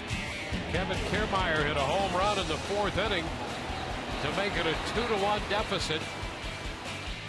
And here's the bad news. The Marlins scored 6, sending 10 men to the plate in the 4th to extend their lead. Tough inning for Erasmo Ramirez, who gave up 7 runs on 6 hits and 3 walks and a hit batter in 2 innings. Well, that speaks to his struggles. That the command was not there from the early going. It looked like mechanically he was a little jumpy out there, and that's what'll happen. That's just one of those days. There'll be better days ahead for Erasmo. But yeah, that's a tough one. But he just was not right.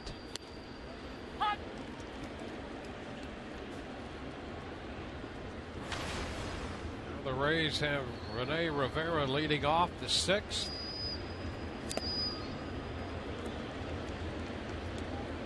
Puts him down in the count 0-2. Dan Herron has been able to pretty much stay away from that curveball most of this game. A lot of the fastball, the cutter, occasional changeup. But now taking it even further down with that curveball at 74. He's been masterful here tonight, outside of a mistake to Kiermaier.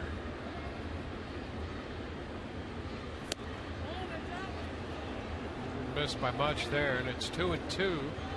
Brandon Guyer is on deck.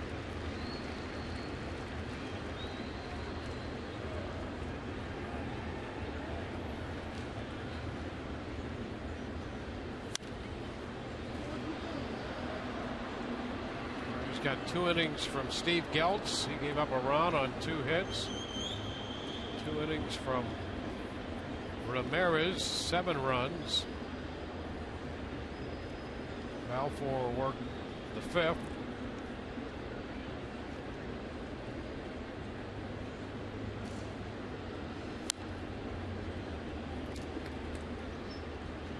Count remains 2-2. By the look of that, there's Andriese, Matt Andriese down there in the bullpen now. You know, he'll probably get an opportunity, get a couple of innings in.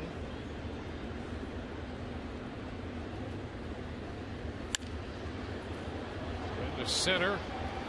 Zuna is there, reaching for that one, and fly ball harmlessly into center field. You know, that's the beauty of a pitcher like Dan Herron. You know, he's not going to light up the radar gun. He's not going to do anything flashy, but what he has is hitters off balance, hitters reaching, hitters tied up, off the end of the bat.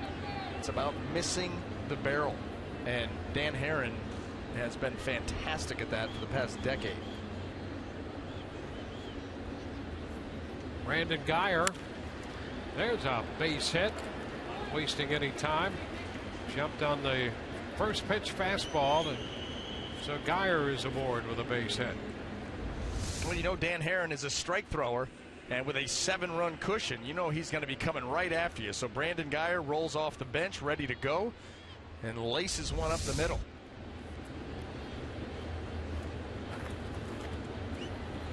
Back around to the top of the order, Kevin Kiermaier, who lined the home run down the right side in the 4th.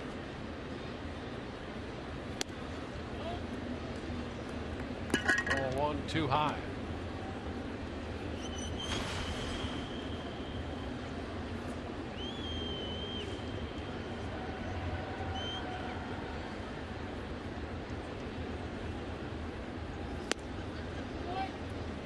The take on the pitch down. Runs it to 2-0.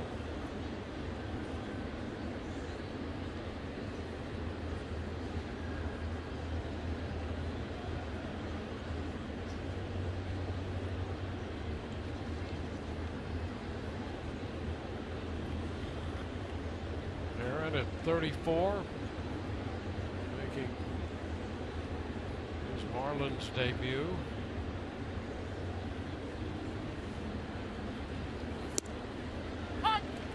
Gets a strike. 2-1.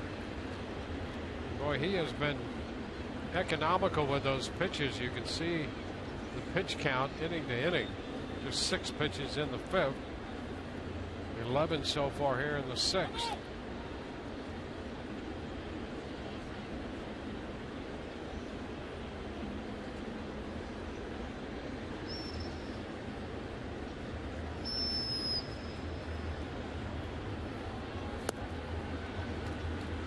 It's 3-1 here to Kiermaier.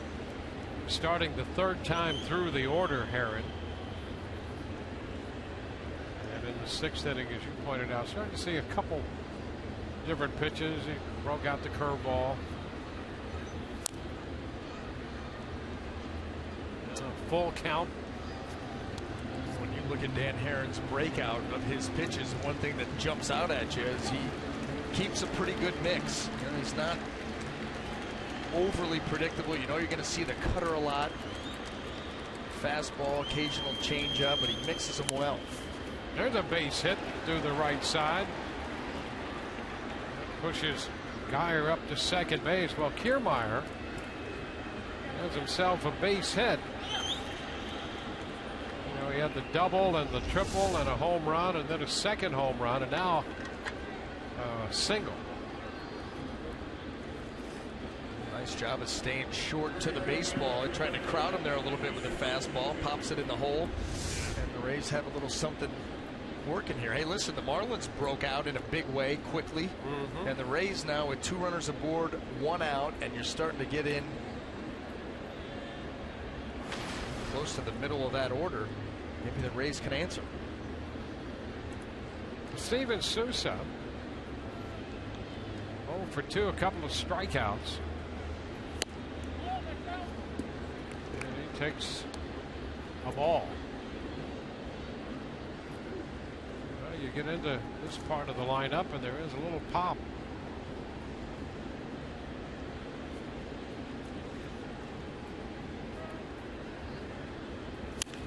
This one, hot shot, foul. Well, foul off the bat.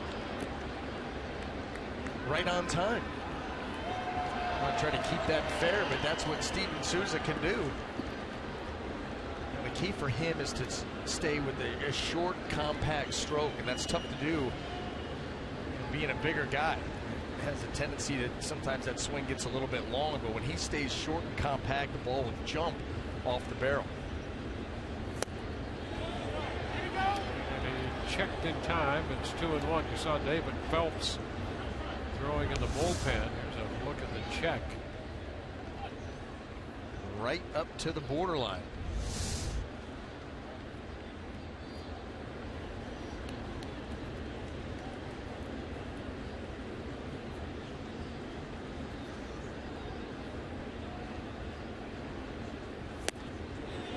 And did he check again? Yes, he did.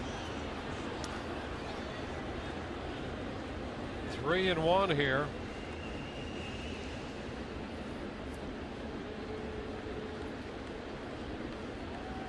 Souza Jr. had a couple home runs with Washington last year. A limited number of at-bats. Ahead 3-1. He check swings with a foul ball. And it's 3-2. Well, he's been good with that cutter, you know, on that outer half of the plate, specifically, you know, for Dan Herron, really on the outside corner. And he just continues to throw that pitch here to Souza.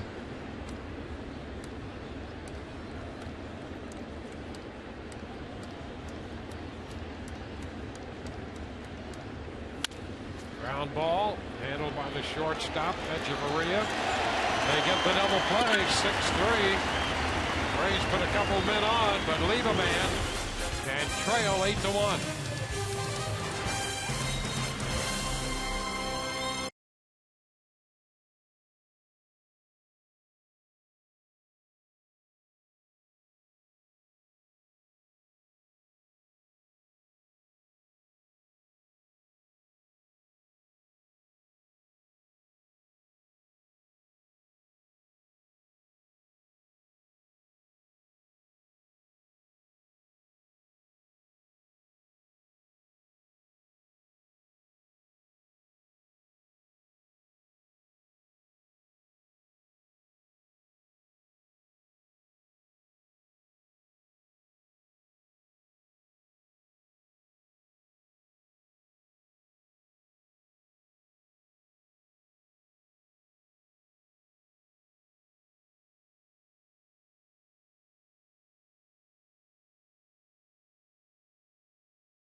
Take a look at our T-Mobile game changers through the years. The largest contracts in total value in Major League history belongs to Giancarlo Stanton. Signed through 2027, a 13-year deal worth $325 million ahead of the two that Alex Rodriguez signed and more than Miguel Cabrera. Matt Andriese in the game. And his first pitch in the big leagues as he faces Christian Yelich, and it's a strike. Geyer's in right. Andriese takes over on the mound. 2. So Geyer, who pinch hit out of the 9th spot, and Andriese goes into the number 2 spot in the lineup.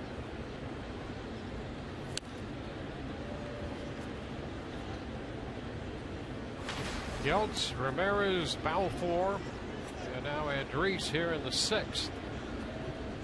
11-8 last year in Durham.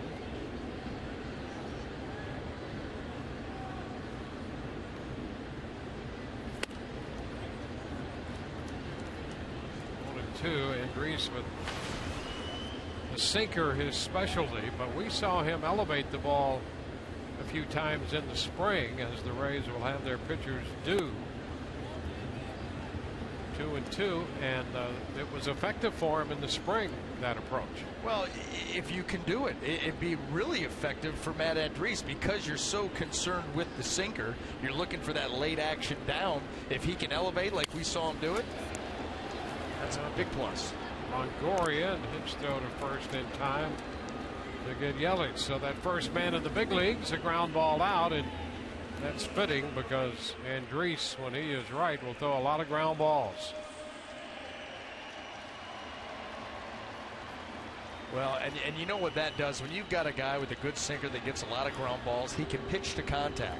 When you pitch to contact, you can be economical with your pitches. And when you do that, you can get deep into games and get some length out of a pitcher. Strike to Stanton.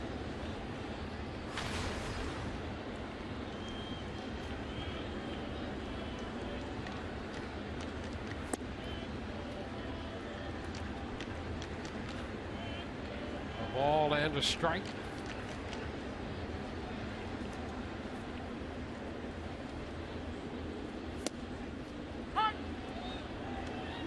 Two. Andriese with a sinker and cut the ball.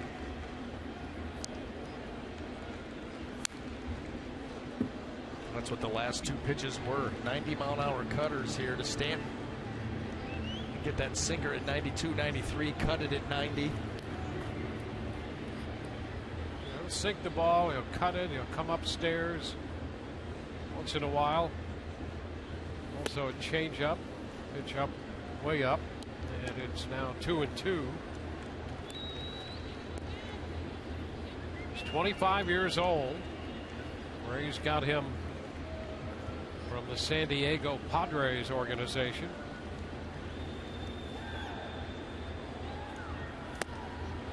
And Stanton, did he go? He checked on the appeal. He came close.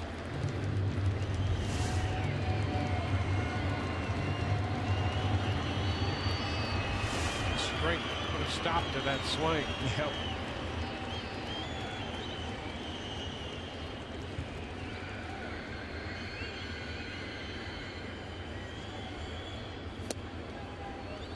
And there is ball 4.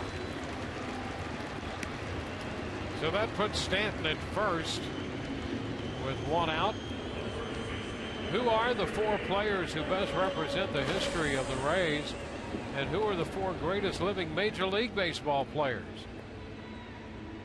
Go to MLB.com/franchise4 to cast your ballot. Winners will be revealed during the All-Star Game, July 14th on Fox.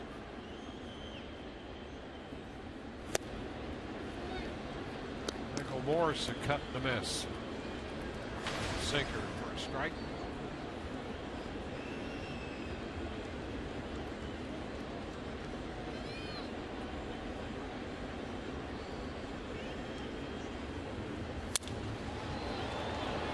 Slice out of play. The count to 0-2. Need a new bat. That cutter cutting off the plate, off the end of the bat. Up in the count, 0-2. You always get the idea, a guy that has the kind of movement that Andriese does.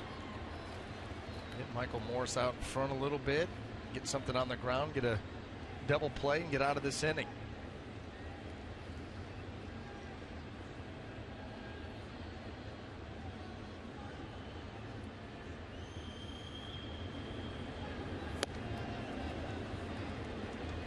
Lays off the pitch up. Andriese, the fourth Rays pitcher of the night.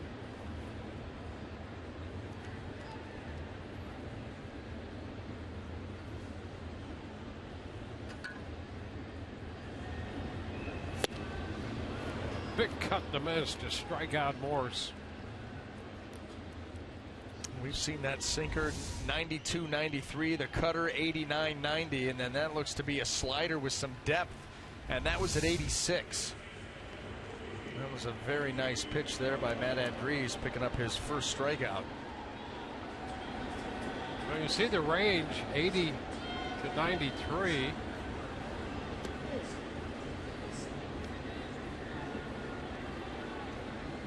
It's not the biggest range that we've seen, but he's got a lot of pitches in there. He just hit on a few of them.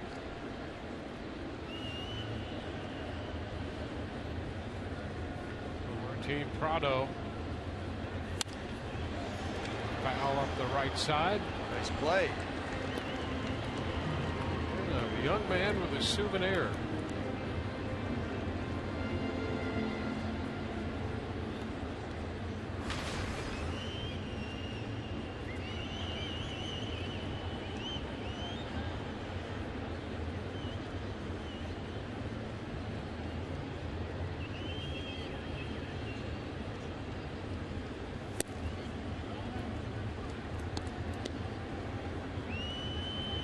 Ball, one strike.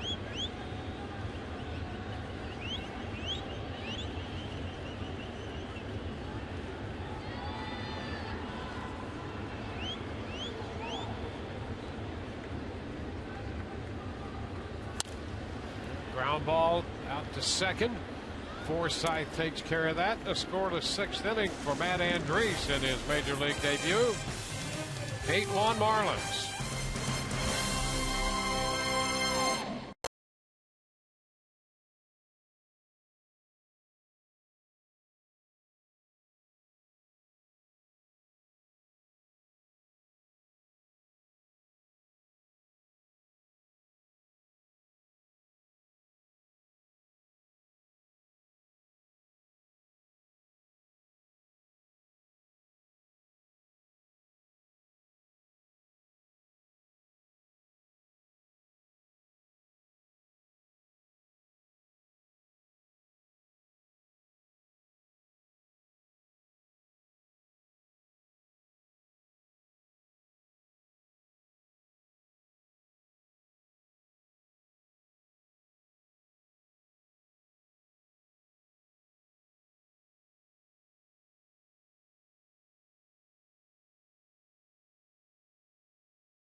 Cuban sandwiches at the ballpark. We go to the seventh inning. Marlins lead 8-1 in the game tonight. All season long, Tires Plus donates $100 to the Pediatric Cancer Foundation for every Tampa Bay Rays home run televised on Sun Sport. They got one from Kevin Kiermaier tonight in the fourth inning, his second home run of the year. Best Cuban sandwich I've ever had. Visiting clubhouse, Tropicana Field. Yep. Guy Gallagher. Yep. I can believe that. Does a great job over there, and I'm telling you, you would find out what day the Cubans would be made, and you just hold off and gorge yourself. Hope that you weren't pitching that day so you could go to town. I'm with you there. David Phelps. Last time the Rays saw him, he was wearing a Yankee uniform, made 17 starts for them, 32 appearances overall, and went 5-5. You could see how he would be a handy man to have around on a pitching staff. just that breakout. 32 games, 17. Does a little bit of everything. Can give you some length. Asdrubal Cabrera takes ball 1 inside, so 6 innings for the veteran Dan Herron of 1-run, 4-hit baseball.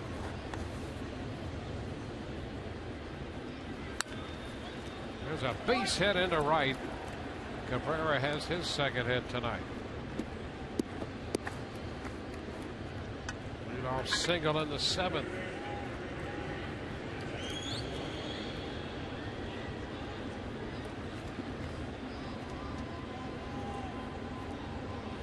Evan Longoria up here looking for his first hit of the game.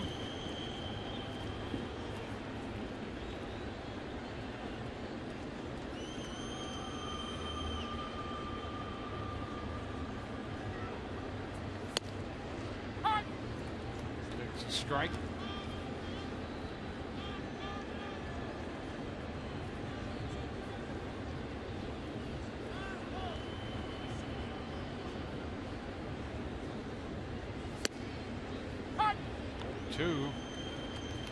Evan had a double in Wednesday's game, and that gave him 424 career extra base hits, tied with Carl Crawford for the club record in extra base hits.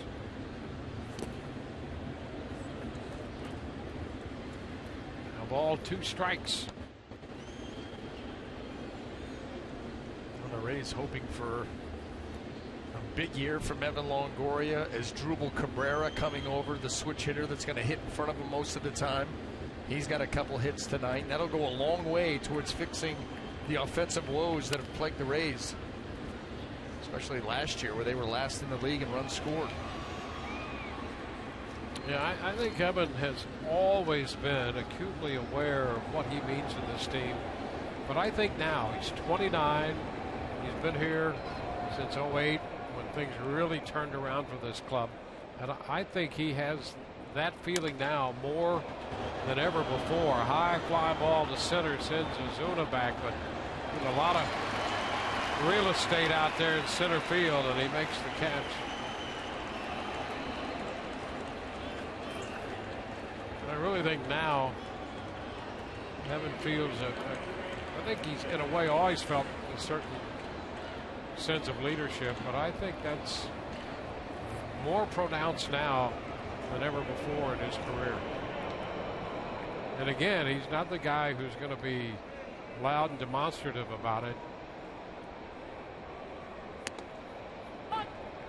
Jennings takes a strike.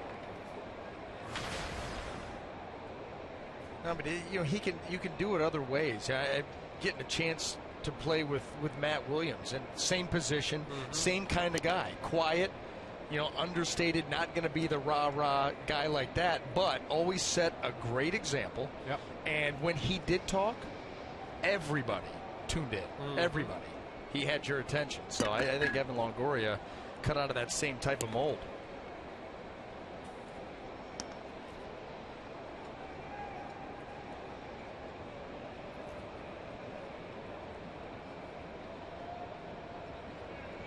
Two on the count to Jennings.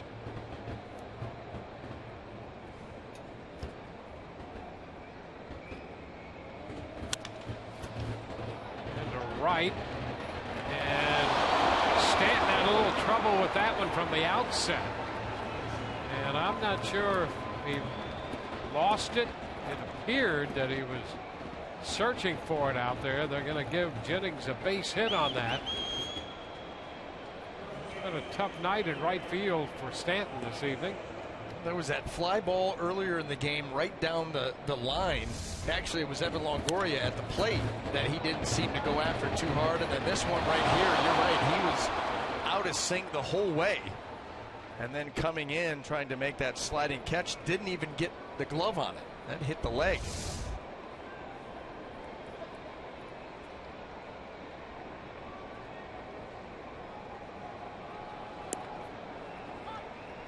Dykstra takes the pitch for a strike. That left knee is getting a workout out there. You see the dirt from the slide that line drive right there, hit him in the knee. Look at that. Right on the knee, directly. Right on the knee, yeah. That. And you can see he's got a little pad underneath there, pulling up. That may have helped. Yeah, without that pad, boy, that could be serious. Yeah. Well, you know, it's another one of those areas where you get hit right on the kneecap or the ankle, the shin. There's no meat there, no place for the swelling to go.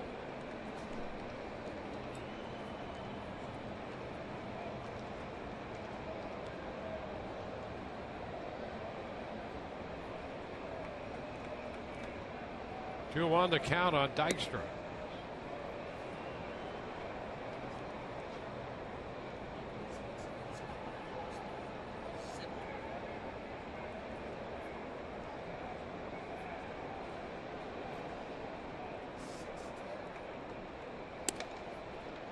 And that pitch down and in for ball 4. And the bases are suddenly loaded here in the 7th inning with 1 out.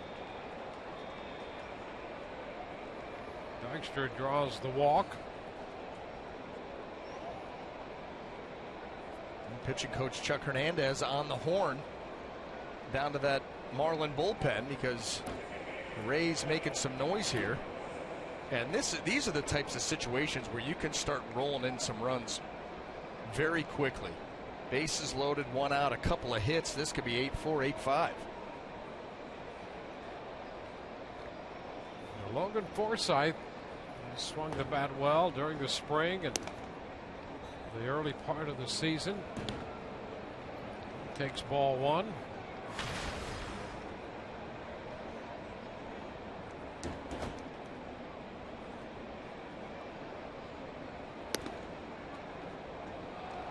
Forsythe has been so much more comfortable this year. Now Chuck Hernandez, who's getting uncomfortable, is making a trip to the mound to give the bullpen a little extra time. You know, last year you could see Forsythe when he got off to that tough start. He just could not find that comfort zone. It took him a long time to do that. And this year, watching him in the spring and really here in the early going, he's taking pitches much better in terms of working an at bat. He doesn't, just watching him, you get the sense that there's not that kind of pressing that he got himself into when he was struggling early last year. Yeah, the comfort level is extremely high with Logan right now. And you know what? He's out there every day, too. And that doesn't hurt. And right there, he takes ball 3. Cabrera's at third, Jennings at second, Dykstra is aboard at first.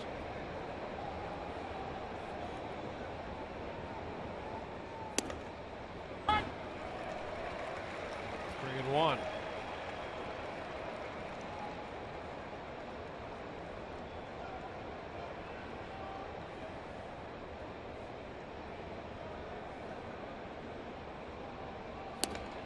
And there's ball 4. That'll force home a run.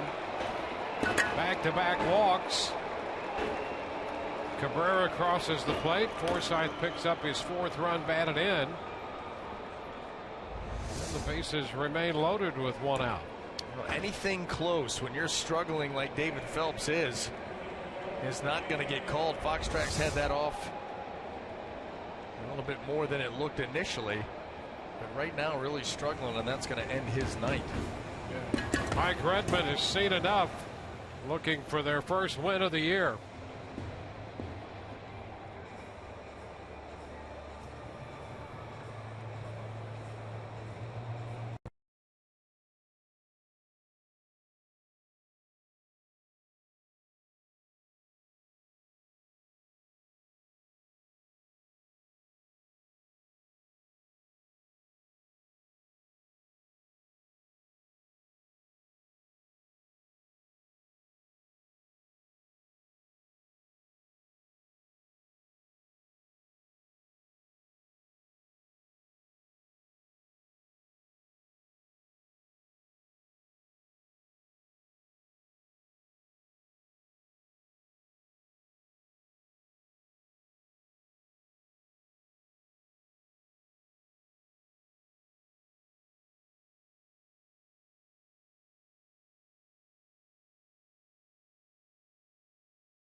by Sea-Doo.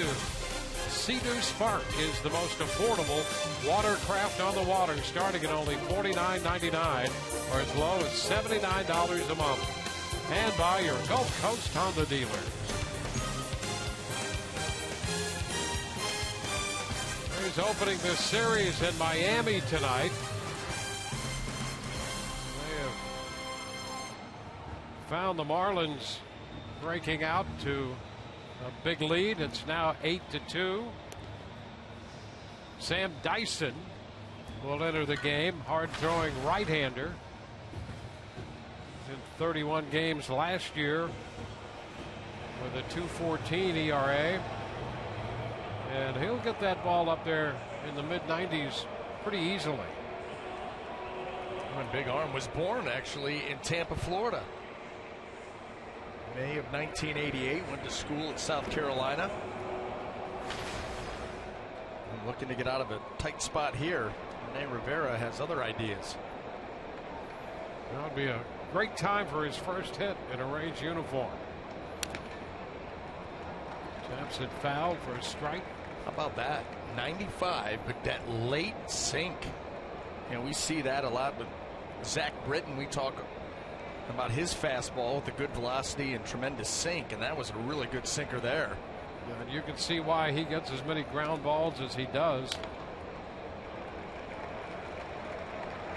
0-2. At 95-97. You know a guy's throwing in the mid-90s, but his strikeout numbers don't reflect that. You're thinking of a strikeout an inning or more for this guy. But boy, when you see the sink and the fact that he'll pitch to contact, just have guys beat the ball on the ground. And that's what he wants right here. A strike call on the corner. Rivera caught looking out there. That was a perfect pitch. Location, couldn't do any better. That little late sink, taking it right to the corner at the knees. What are you going to do with that? You know, some umpires give that call, and we've seen some reluctant. It did just catch a little part of the corner, and that's all it has to do for it to be a strike. Well, Brandon Guyer with the bases loaded. Guyer pinch hit in the 6th. And went after the first pitch. Hit it up the middle into center. Line drive for a base hit.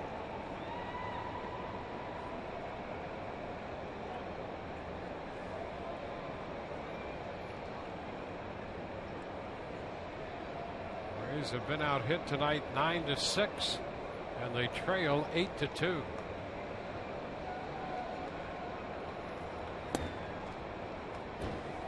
Pitch starts low at 96.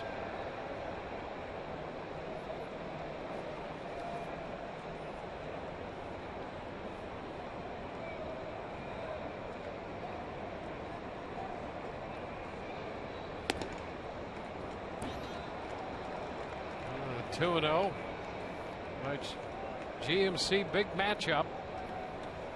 Rays trying to get back into this game with the bases loaded. Jennings third. Dykstra, who walked, is at second. Forsythe walked. He's at first. The run home in the inning. It's a strike, 2-1. 2 outs now. Cabrera started the inning with a base hit. He has scored.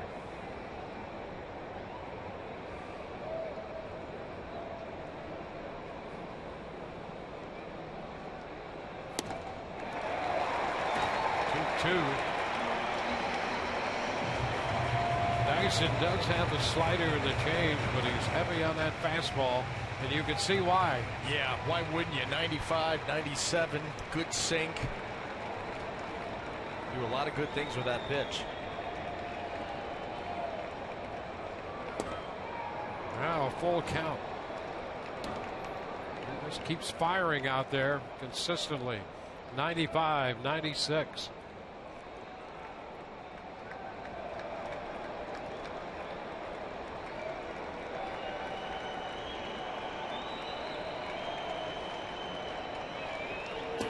And ball 4. So Guyer draws the walk and forces home a second run of the inning. Jennings crossing the plate. So it's 8-3. Hey, they're getting into a spot now with Kiermaier up here. If he connects, all of a sudden it's a new day or a new night, as the case may be.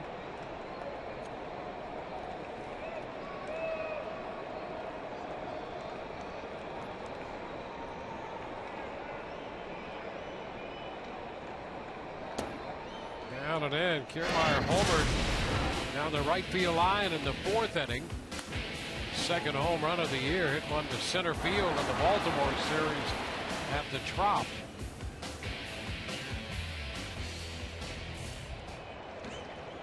Bases filled with Rays base runners.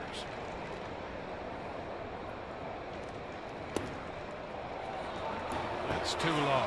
And the key for Kiermaier in this at bat, now that he has the count firmly in his favor, is to see a ball up, elevated. Dyson wants to keep the ball down, moving down, get the ball on the ground. Kevin Kiermaier has to be disciplined, see that ball up in the zone if you're going to swing. Chops it foul. And you know what? No problem with that at all. That was 94, but needing a strike, Dyson brought that ball up in the zone. Didn't have the same kind of sink.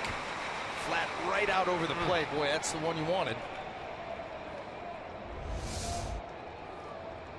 J. Ramos busy in the Marlins bullpen.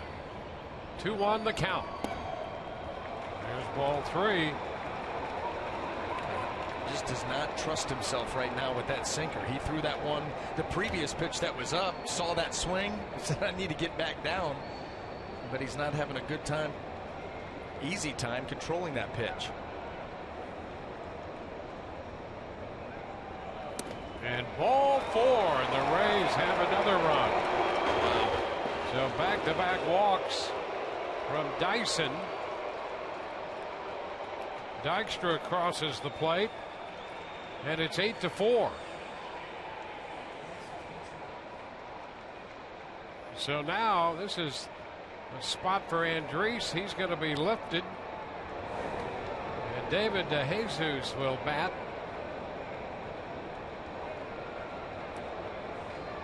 The Rays get the potential tying run to the plate here in the 7th inning. And that's going to bring Redmond out of the dugout. Mike Redmond, the Marlins skipper, stopping by Will Little as he prepares to make a change.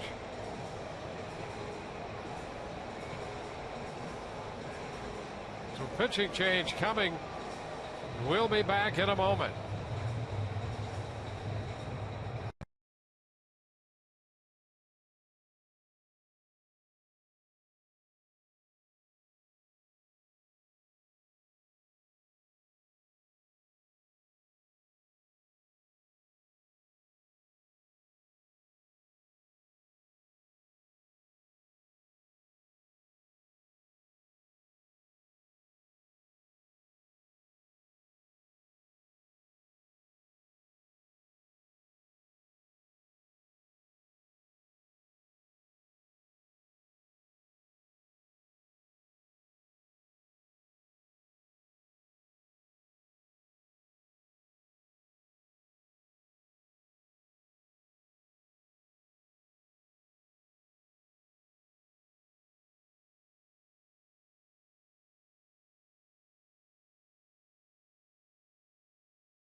Coming up Sunday on Rays Live, the pregame show presented by your Gulf Coast Honda dealers.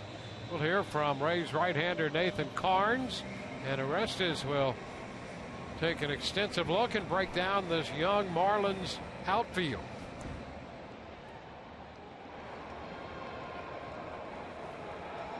Donovan Solano enters the game. He's at third now to double switch. The new pitcher, A.J. Ramos, with David DeJesus pinch hitting. And the first pitch is line foul. Well out of play, strike one. Ramos busy last year. 21 holds and 7 wins in 68 appearances. 64 innings. You see the nice strikeout numbers, but also a lot of walks. And David DeJesus will work an at-bat.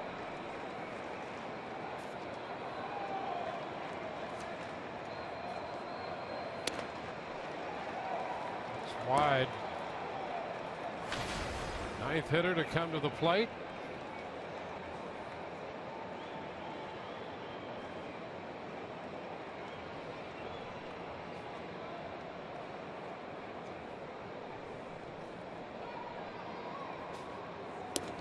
That almost hit him. There's the count to 2-1. He kind of rolled the dice here coming in with Ramos with those walk numbers in this situation, which, by the way, this is how the Rays have been able to claw their way back in this game, is by taking walks. Well, that was a big part of their win against Baltimore.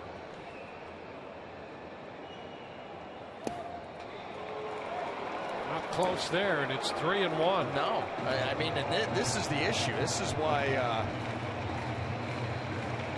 interesting move here going with Ramos. In his last couple of pitches, he's missed badly. Boy, if you're David DeJesus, if he doesn't put this thing on a tee for you, leave that bat still. Swing and a drive. Deep to right. Stanton back. That ball is off the wall. Forsythe has scored. Kiermaier crosses the plate.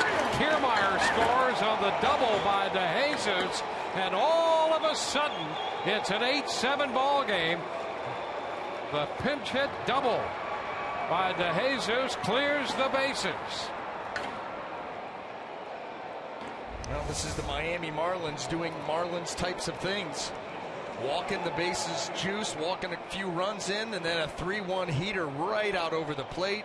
And David DeJesus a foot or two from tying this game up right off the 392 out in right center field, and the Rays right back in it. Wow. Now here's Cabrera. So the Rays right off the mat, ground ball headed toward the middle. That ball's going to deflect into center, and here comes DeJesus. Tie ball game. Cabrera picking up his third hit of the night off the glove of Gordon, and the Rays have tied this game here at 8-8. D. Gordon, all he was trying to do was keep this ball in the infield. Probably not going to get Cabrera here with how far he had to range. But keep it in the infield, and you keep DeJesus at third. He was not able to do that. The Rays tie it up. Boy, what a turnaround. This team, we know they've been resilient over the years, and they're showing it here tonight. Now Longoria. Yeah, but under it, pops it up.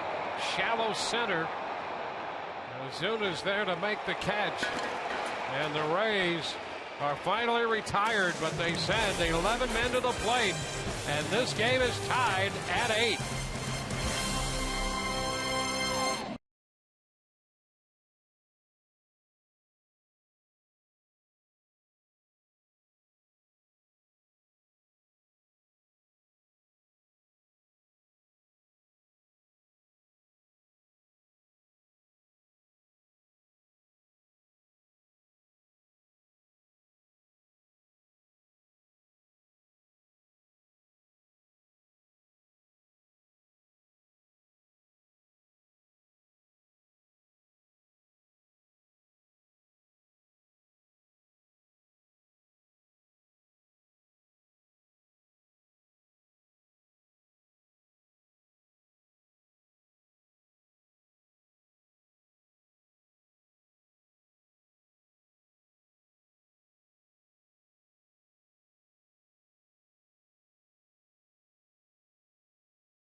out of nowhere.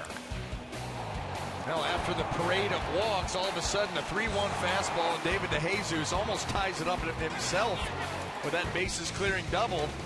And then as Drupal Cabrera goes out, gets it just enough to get it past D. Gordon, you see his frustration, and the Rays, seemingly left for dead in this ball game, are all even up. That's going to bring on Kirby Yates. Appeared in 37 games last year, 42 strikeouts and 36 innings. And he'll go to work now. Fifth Rays pitcher of the night. Ozuna takes the pitch, and that's in there for a strike. Marcell Ozuna, the center fielder, is 1 out of 3 tonight. He singled and scored in the Marlins' 6-run fourth.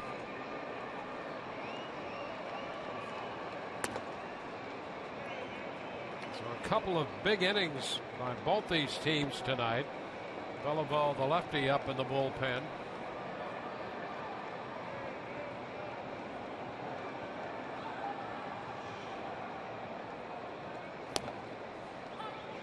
It's a strike. It's 1-2.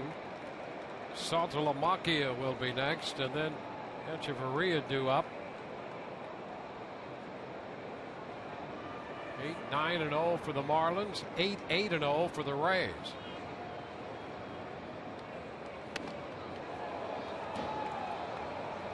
2-2. Breaking ball that would not bite, stayed up and in.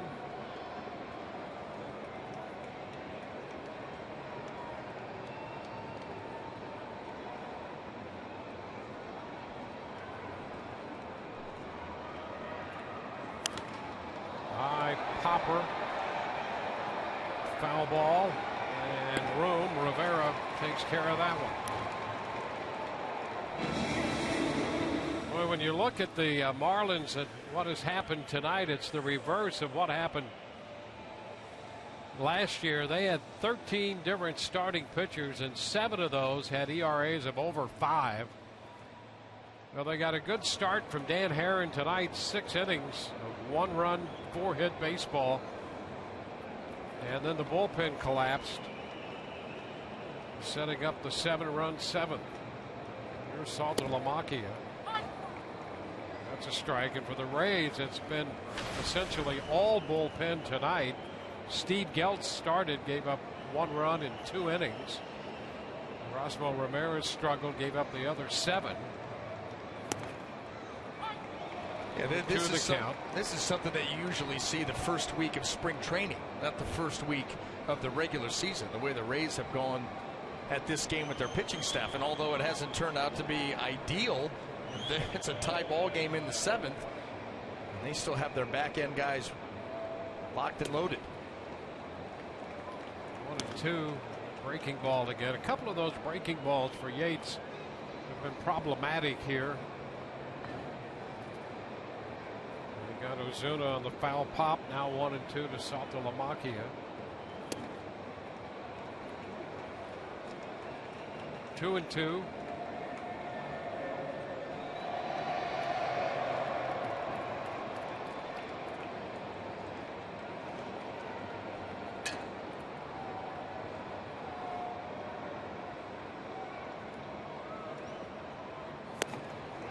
Cut and a miss on the fastball. Threw it by him.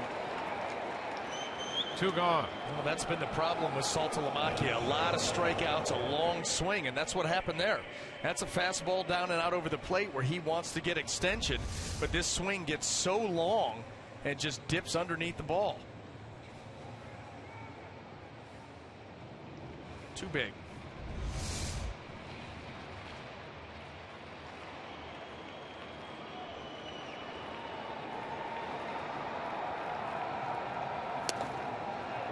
A strike on the outer edge, a fastball.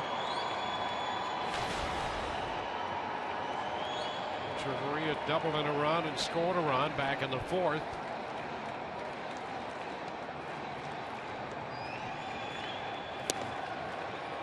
And Yates gets the jump with another called strike on the fastball. Just peppering that outside corner. Great pitches.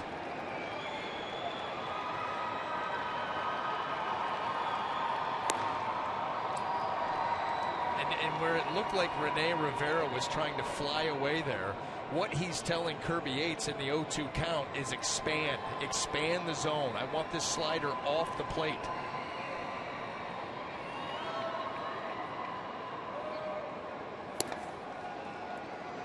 Now we're done expanding. Let's get back in there with a quality pitch. Just in case he would chase it, so now we go to 2-2. Yates, pitcher number 5. Geltz gave him 35 pitches. Ramirez 50. Balfour 12. Andriese 20 in the 1 inning he pitched. Now the 2-2 to Echeverria. He got it. Struck him out swinging on the fastball. So 2 Kirby Yates strikeouts in the inning. We're tied at 8.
A lot of action tonight. The game summary brought to you by Gold and Diamond Source. The Rays with a 7th spot in the 7th have tied this game at 8-8.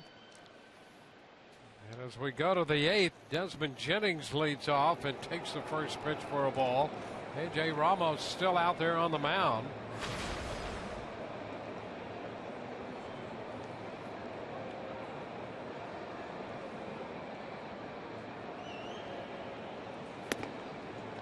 Pitch is high. It's 2-0.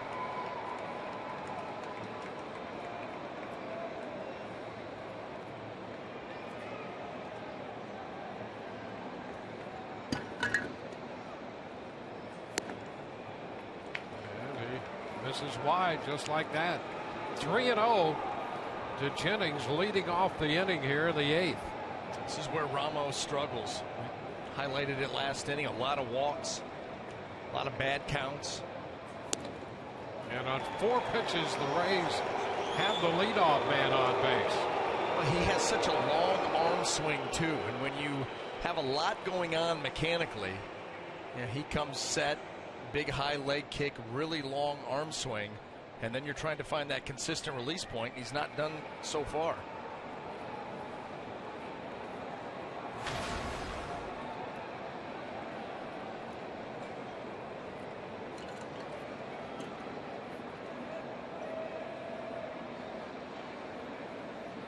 There's Dykstra, Alan Dykstra.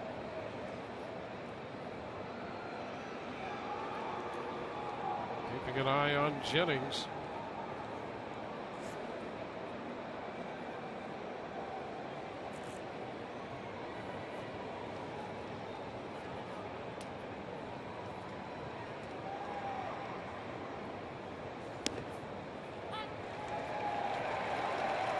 The strike.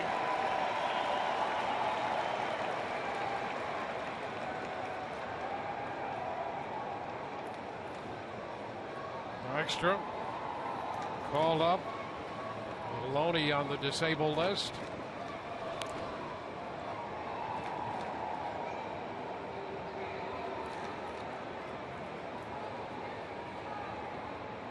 Extra looking for his first big league hit. This would be a good time.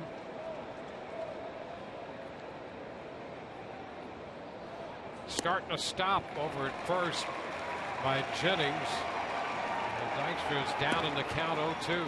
Just starting to time up Ramos on the mound. We know that the Rays over the course of this year will be more aggressive on the base paths. Desmond Jennings, a guy that you'd like to see run a little bit more. Good base stealer, great speed. Over to first, Desmond back in. And given the opportunity, Saltalamacchia has struggled throwing out base runners last year. So the Rays have to be thinking about that. They gave up the 4th most stolen bases in the National League last year, 109.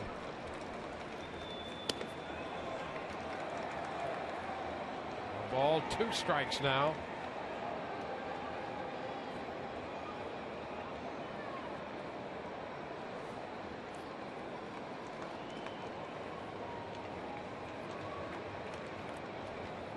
And again, they keep an eye on Jennings at first base.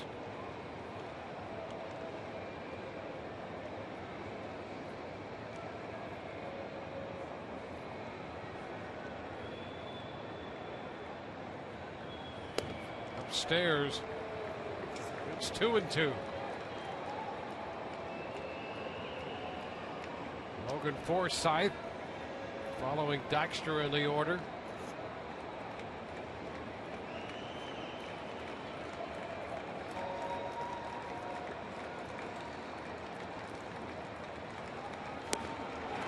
Cut the miss. Dykstra out on strikes.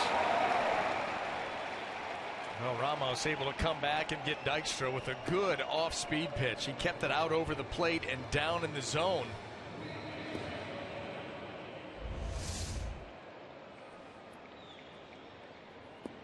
Let's see the finish at the end.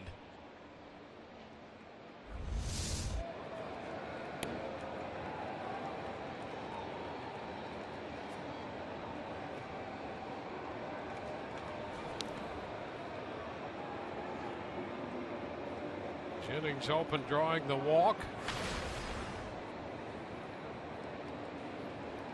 Herron didn't walk anybody in the 6 innings he pitched, and the bullpen had a major problem finding the zone. Forsythe takes the pitch inside. You can still see Desmond over there at first base working on that jump off of Ramos. You'd love to see him go here now. Not able to be advanced by Dykstra.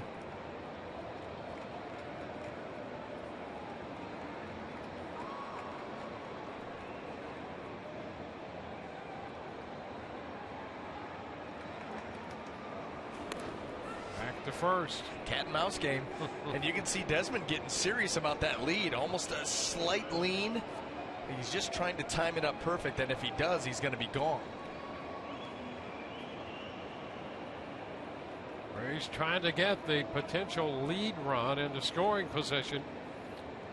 Jennings walked to lead off the inning.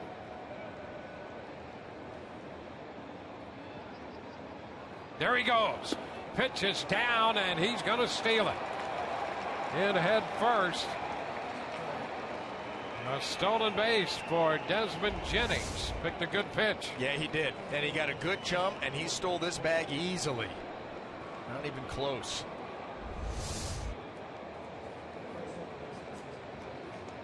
So Desmond picks up steal number 1 of the year.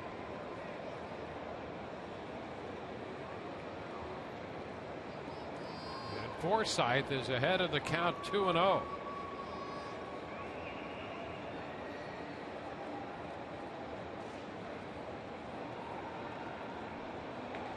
What are we doing back there at second on the turn by Ramos? A little bit of a stumble off the mound here. You see the spin right there, and that right ankle kind of rolled over there when he planted. And that's his push-off leg.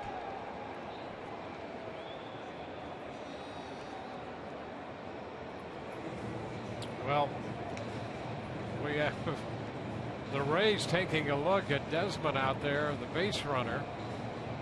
And now we have Chuck Hernandez taking a look at Ramos after he stumbled on that turn back towards second base.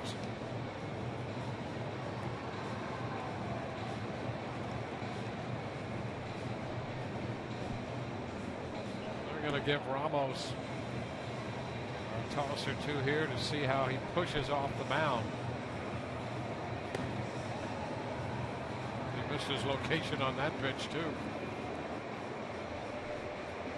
We talk a lot about repeatable delivery, and Ramos does not have a repeatable delivery, and that's why he struggles so much with command, as this Marlins bullpen has done that. It's yellow, but let's circle it too. Yeah, 4 hits, 5 walks, and 7 runs in an inning and a third from the bullpen.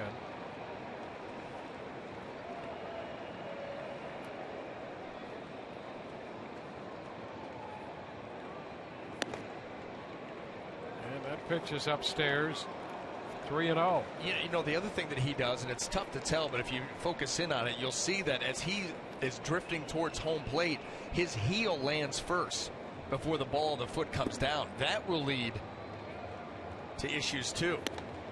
He gets the strike call up. It's 3-1.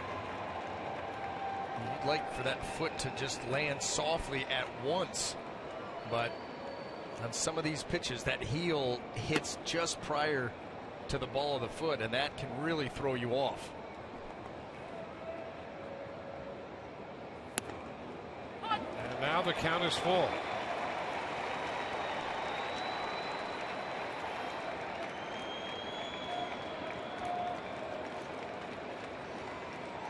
Jennings on second with 1 out in the 8th. Tie game.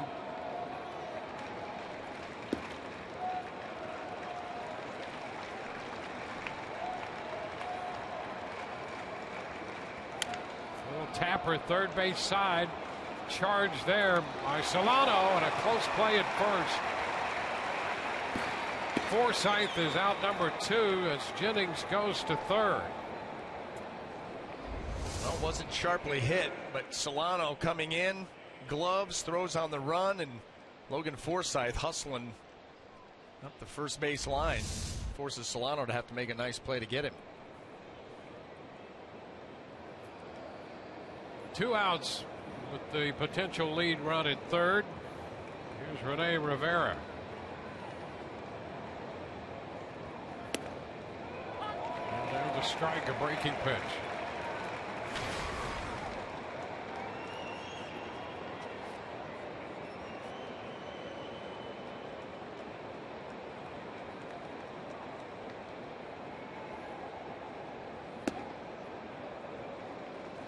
Is with it, 1-1.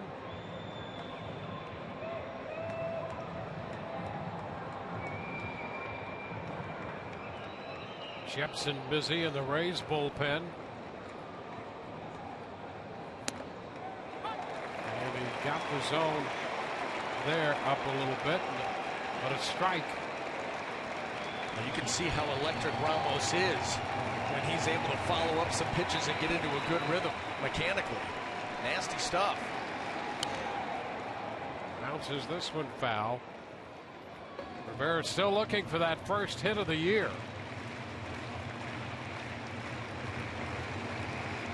Working from behind in the count.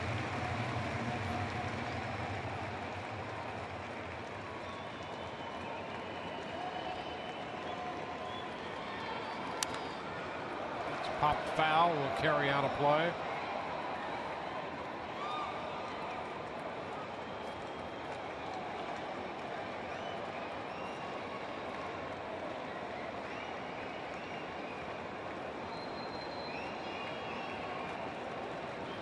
in the 8th.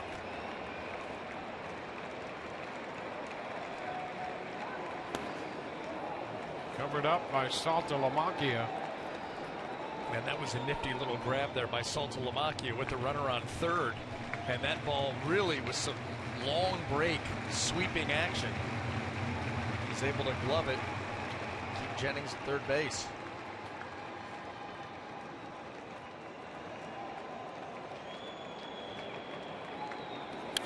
Hot shot. That's a foul ball, though, back at third. The count holds at 2-2. That was getting closer. Yeah, and that was a good swing. Maybe the most aggressive swing that we've seen Rivera take. He was on top of that pitch and hammered it. It was foul.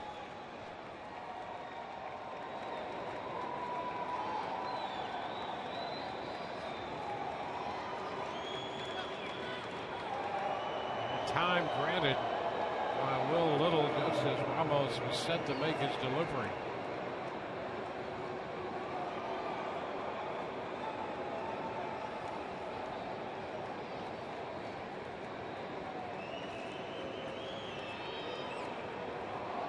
A 2-2 count. Tapper third base. That's going to kick foul.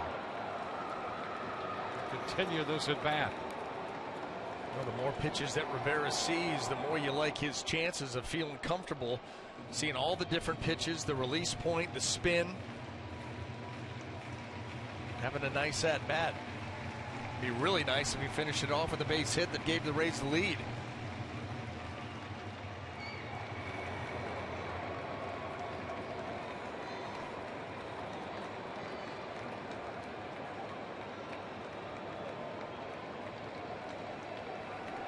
Ninth pitch of this at bat on its way, and there's ball 3.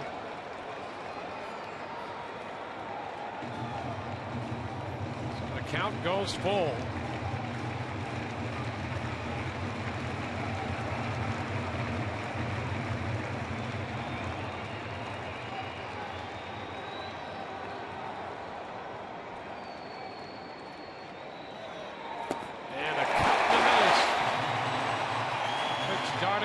From him, and Rivera is out on strikes reaching. Now the Rays leave a man at third. There's the strikeout pitch and the chase. Still tied at 8.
First of 3 in Miami, and they're tied 8-8, scoring 7 in the top of the 7th.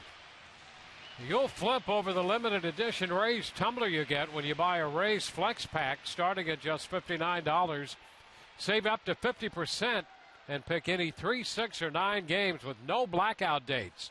Everything tastes better in an official Rays tumbler, so get yours at RaysBaseball.com.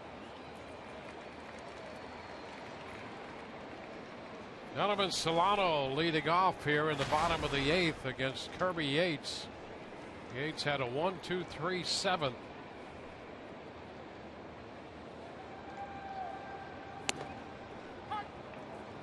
1-1 to count on Solano.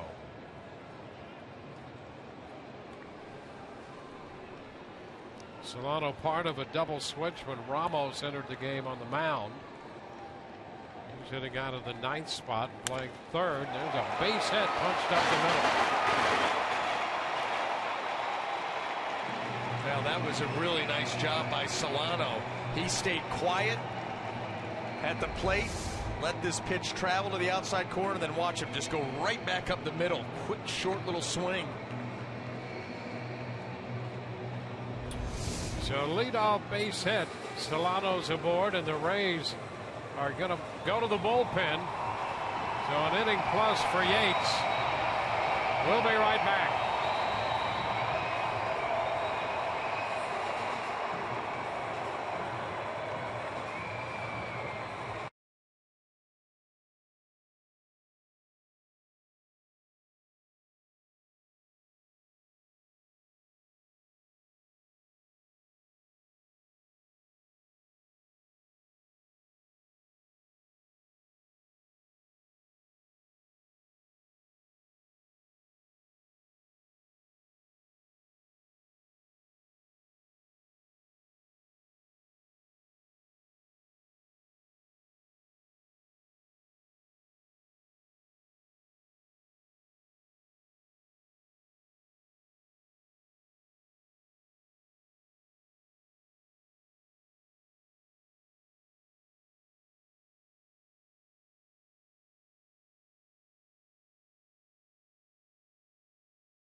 Don't forget, coming up after the game, a lot to break down with Rich Hollenberg and Orestes Estrada in our Rays Live postgame show presented by Checkers. I'll be gathering interviews in the Rays clubhouse here at Marlins Park. We'll also get the thoughts from Dwayne and B.A. after the game on Rays Live presented by Checkers. Guys, back to you. Thank you very much, Todd. So a lot of baseball to be played here, and then our continuing postgame coverage. In the meantime, Jeff Beliveau gets the call. 30 appearances last year. This is his 3rd appearance of the season this year. Brought on to face D. Gordon. They go lefty-lefty. Gordon shows the bunt, takes the pitch down and in. Longoria cozy down there at 3rd. I was going to say, do you think that Evan Longoria anticipating that bunt? He is way in on the grass and getting ready to charge here.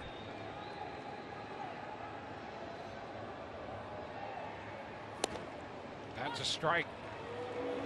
It's 1-1.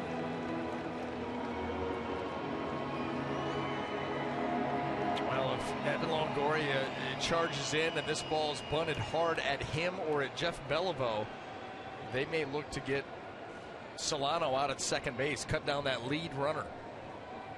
That's what all this positioning is about. And the bunt. Rivera goes down to second out there. Nice job. Rivera jumping on that from back of the plate to cut down Solano. You know, that's one of those plays that maybe last year doesn't get made. But Rene Rivera with good hop coming out from behind the plate and getting this ball before it gets too far away. Look at him quickly on that. And he already knows where he wants to go with it. There's that little internal clock in your head, and you know if you get to it quick, you can cut down that lead runner, and that's what he did. Well, now they have Gordon, who already has a steal in this game. At least you got a lefty out there. Try to keep him close. And so they keep an eye on him with the left-handed hitter Christian Yelich at the plate. We mentioned earlier, Gordon had more steals last year than the entire Marlins team. And while Gordon was playing for the Dodgers. And the pitch is a strike, and on that delivery, Gordon was headed back to first base. Wrong way. But that's what, that's what lefties can and will do. Frieri, the right-hander, up in the bullpen. Jeff Beliveau has a front row seat for this lead. D. Gordon could have been messing around with him too. Get him thinking, you don't have to worry about me, and then all of a sudden he's off and running. He had 83 attempts last year. That's a ton in this day and age. Although the stolen base, I think, is becoming a little bit more in vogue as the game becomes more athletic. Teams look for ways to score runs. Again to first, he's back.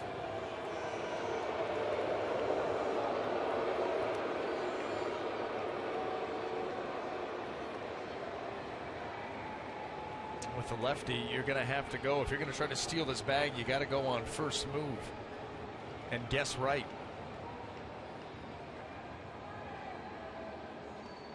He's gone. Pitch is a strike. Throw is not in time. Gordon steals second base. Well, that's exactly what he did. He went on first move. Jeff Beliveau, a short little modified leg kick right here. But D. Gordon, a heck of a jump. Boys, he covers some ground. 64 steals last year and 2 tonight.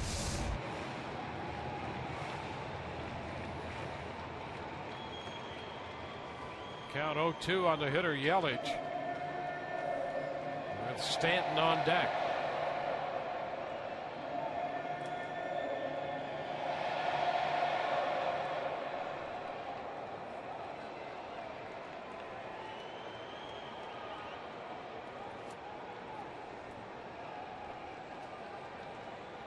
Look at that breakout. Miami at 1.5 out of 10, 5 for 13 right now with men in scoring position.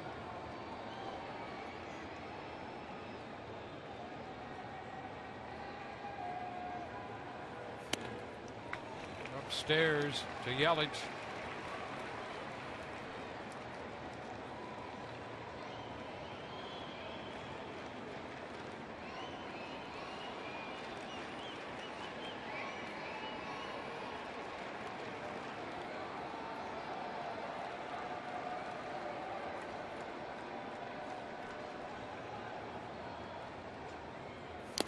And a cut and a miss.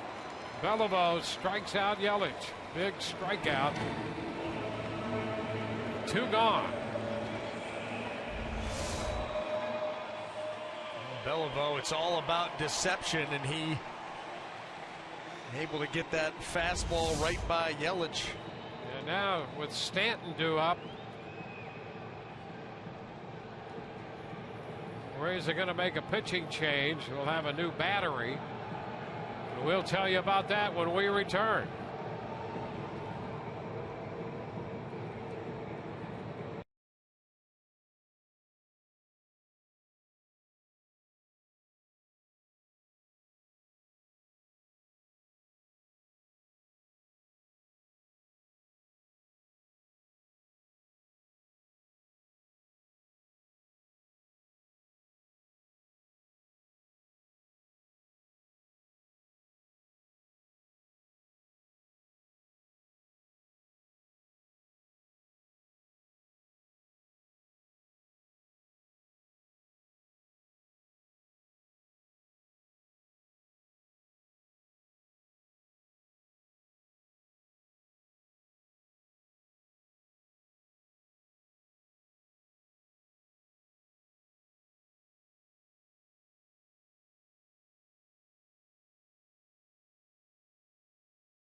recap of everything that went on in Texas, including Winners Weekend, as the Sprint Cup winner takes us through their weekend from practice to the checkered flag.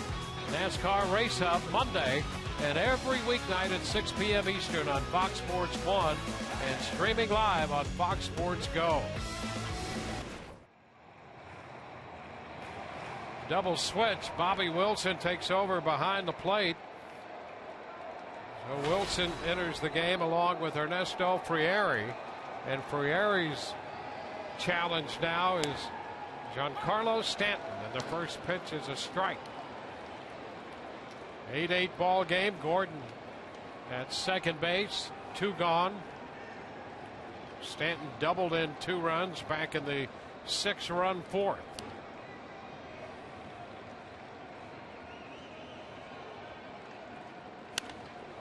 Pops it up right side. That's going to carry out a play, however. And the count is 0-2. He's surprised they're pitching to him. I mean, he is the man. You got an open base. I know you don't typically like to do that, a tie game, but still, it's their man. I mean, 37, 105 last year. Home runs and runs batted in. Well, it's aggressive. It is very aggressive. He is up 0-2. And a ground ball base hit into center.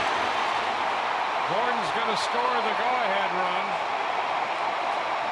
And Stanton grounds an 0-2 pitch up the middle into center. That's what you're afraid of. You know, if you walk Stanton, someone else does that, okay. But Stanton is the guy you highlight. You don't want to let him beat you. And he just put the Marlins in position to do just that. The other mistake was the 0-2 location. 0-2 out over the plate. Stan's just looking to protect, and he gets a ball right out over the middle.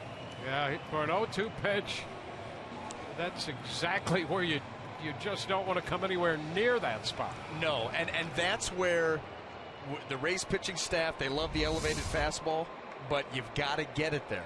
You know, it's a tough pitch to execute. That was not up enough. Boy, Stanton takes off and steals second base. Frieri just completely forgot about him. Yep. He rounded second on the stolen base attempt. Look at him getting off there, not even looking. Takes off early.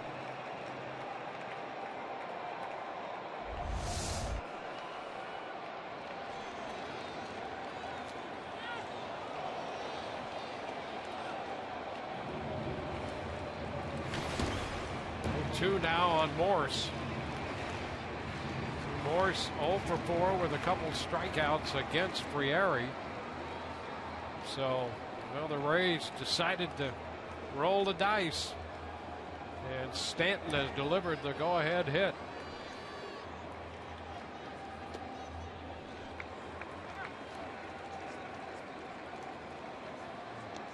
1 ball, 2 strikes.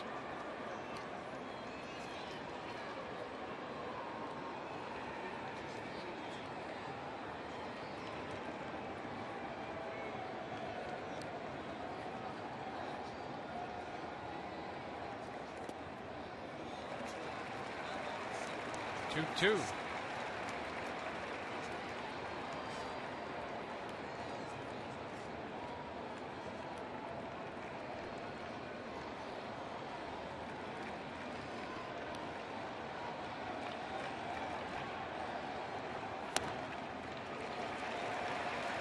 Now Frieri's 3-2 to Michael Morse.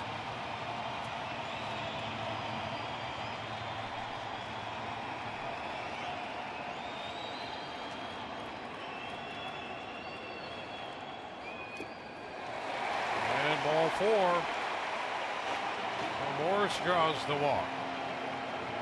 The more you think about the Stanton, and something we talked about before the base hit, but you'd never faced Stanton before, but so what? Right on. Listen, that's why they say when you go into a series, who are we going to not let them beat us? And with the Marlins, it's easy. It's that man right there, Giancarlo Stanton. Well, and that's why he's got force that Morse to beat $300+ million contract. Amen. Now Ichiro swings, pinch hitting, and hits a fly ball back toward the corner, foul. Well, and I didn't even say anything or think anything until the 0-2 count, because I'm up here half checked out waiting for him to walk him, thinking there's no way they're going to pitch to him. Yep. And then going to have him down 0-2 also. Ground ball right side, picked up by Forsythe, and the throw to first in time. That retires the side, but the Marlins in the 8th score the go-ahead run. 9-8.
One because of that man right there, Giancarlo Stanton. Run around second, set the stage for you. 2 out. You got an open base. The Rays decide they're going to pitch to Stanton, and on an 0-2 count, he gets a fastball out over the plate and hammers it right back up the middle. The one guy you do not want to let beat you, they have done just that. Well, the Rays come in here for their last shot. They'll face Steve Cishek, the closer.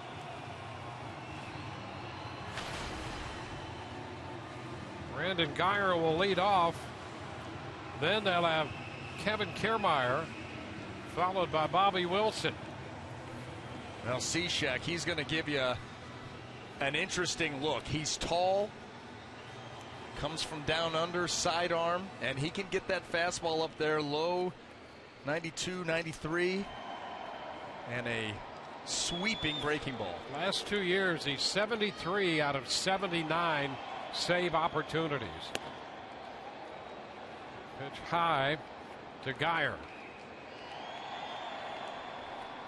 Well, the first thing you have to do is pick up that release point. You're not used to looking for the ball down this low.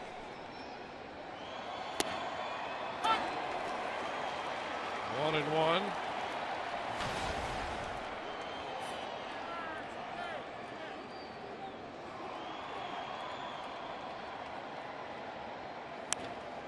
Little looper up the right side. Will it stay fair? Fair ball back toward the corner. And now here's Guyer digging for 2. He's in there with a double. Guyer starts the 9th with a 2-base hit for the Rays.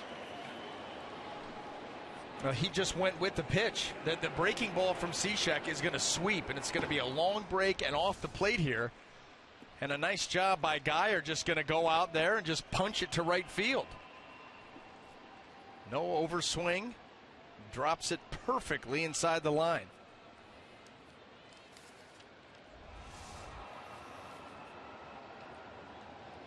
So Guyer's in scoring position. And here's Kiermaier.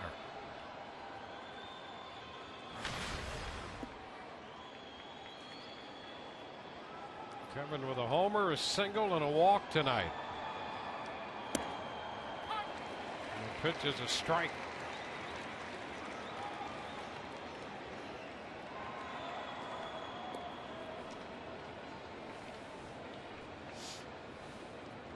Marlins have their closer in there right now. Kiermaier takes it down. 1-1.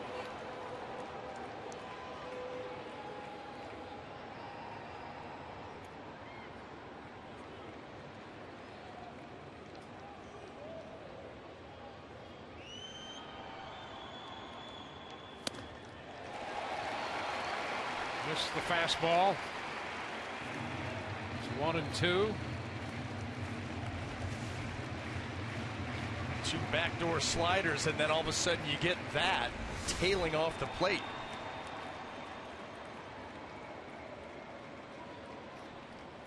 And a swing and a miss. Cishek got exactly what he needed there, striking out Kiermaier. Yeah, you want an unproductive out there if you're Steve Cishek, and he gets it with an elevated fastball from down low to up high and right over the swing and the bat of Kevin Kiermaier. Nasty pitch. Here's Bobby Wilson.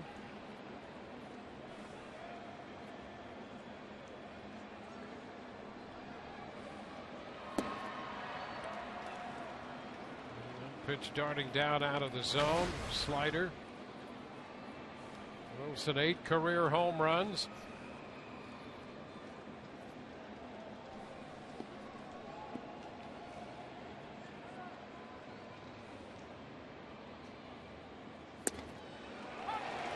And for a strike here. Well, right-handed hitters actually last year had more success against Cishek than lefties. 266 versus 213, and what you have to do with him is stay with that up the middle approach. Up the middle, just like Brandon Guyer going the other way. Can't try to pull him. There is a foul ball just back of third. That was almost well placed by Bobby Wilson, but that's why it's tough to pull him, because you get out there on that front foot and you're trying to get around the baseball. Almost.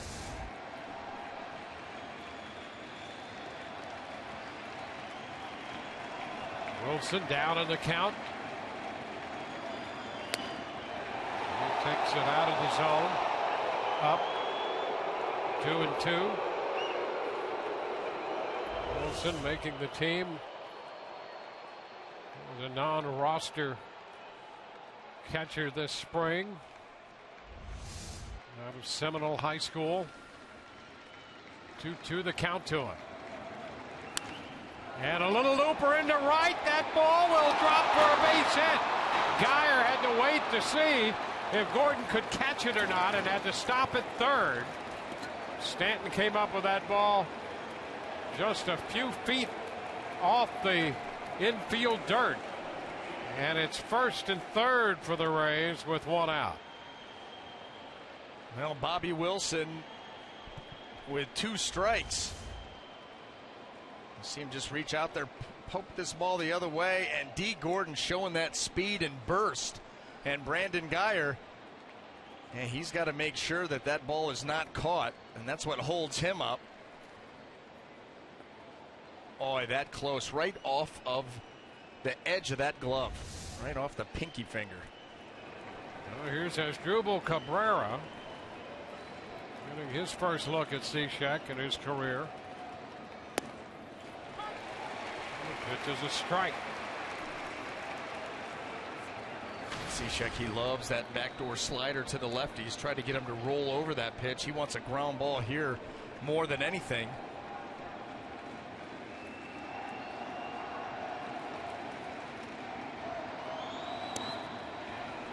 Fastball away.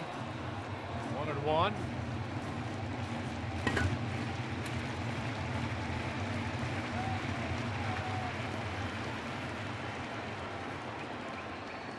Rays with 10 hits and a run short right now. Down 9-8.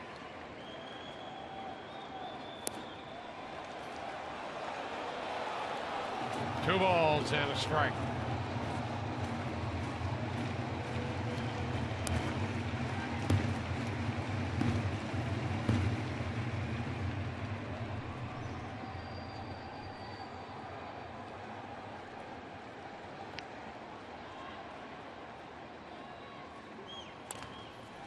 Ground ball to first. Out at second and safe at first. The Rays tie this game. He got that little ground ball, but softly hit. And the Marlins could not complete the double play attempt. And the Rays tie the game at 9. And a couple things at play here. First of all, that ball was not hit overly hard by Asdrubal Cabrera. And Michael Morris at first base. You see a little chopper. Get a long throw. 2 long throws. And you have a base runner in Asdrubal Cabrera that is smelling, not letting this game end quite yet. He clearly beat it out. So the Rays have tied it at 9 after the Marlins grabbed the lead in the bottom of the 8th. Geyer's double started the inning, and Bobby Wilson got that little base hit just out of the reach of Gordon. Longoria looks at a strike. Boxberger throwing in the Rays bullpen. Having 1 of 2 lifetime against Cishek. It's 1-1.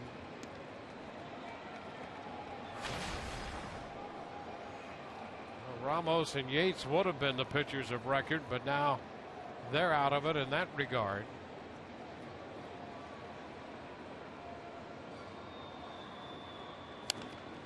Pitch popped up on the infield. That's Gordon making the catch to retire the side. Rays score the tying run in the 9th. Bottom of the 9th coming, tied at 9.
The Rays scored a run in the top of the 9th off Steve Cishek.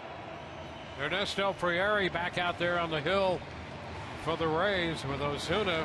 Marcell Ozuna due to lead off. Saltalamacchia and Echeverria due next. Pitch is a ball. 9-11-0 for the Marlins. 9-10-0 for the Rays. Ozuna pops it up, headed toward the stands, and it's going to be out of play. 1-1.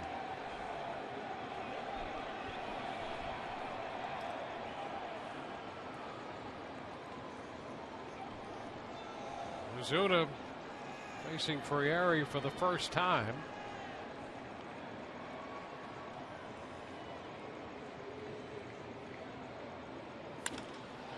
Into center field. Kiermaier right there and makes the catch. One away. Jared Saltalamacchia. Saltalamacchia tonight has a couple of walks and a double. Struck out his last time.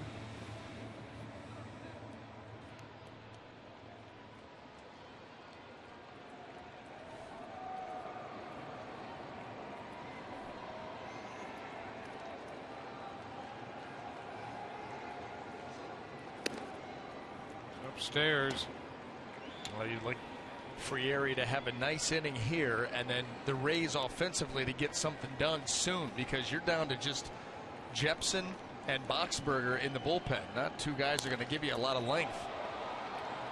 Pop fly right center. Geyer making the call and the catch. Kiermaier had a long way to come for that one, and Geyer made sure, waving everybody off, that he was going to take it. Now, communication in the outfield always very important, especially when you're on the road, and the outfield is as big as it is here at Marlins Park.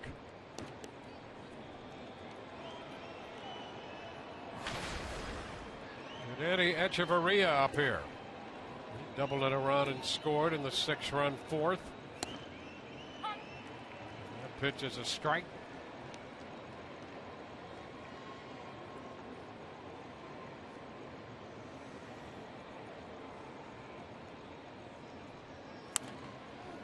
Pop up. Wilson in foul ground after this one. It's a 1-2-3 ninth. So we'll head into extra innings. On to the 10th. Tied at 9.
Of wildness on the part of the Miami bullpen. 4 walks in that inning.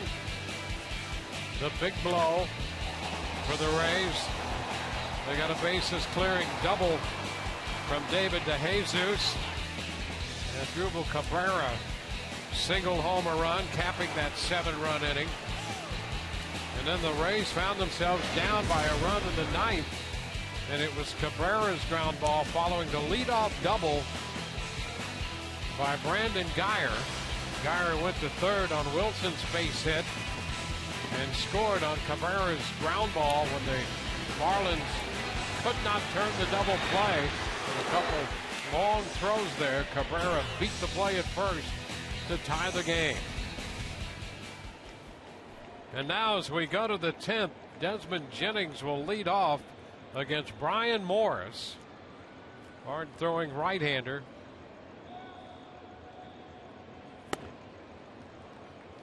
And there's ball 1. Morris on the mound, split last year between the Pirates and the Marlins.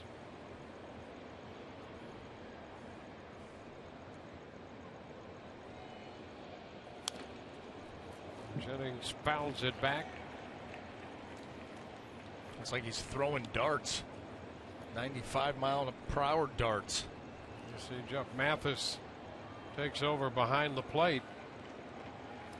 So a complete new battery here in the 10th for Miami.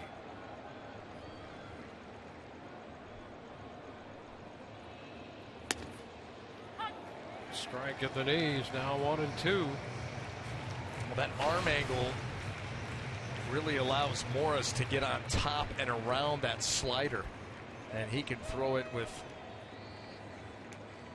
good depth, late bite. Chopped down to third, foul.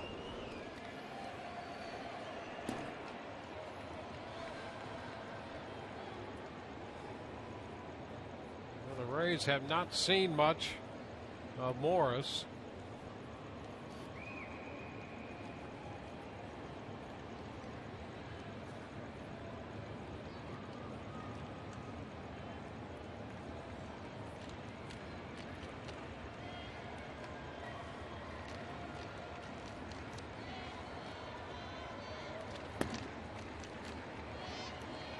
Two.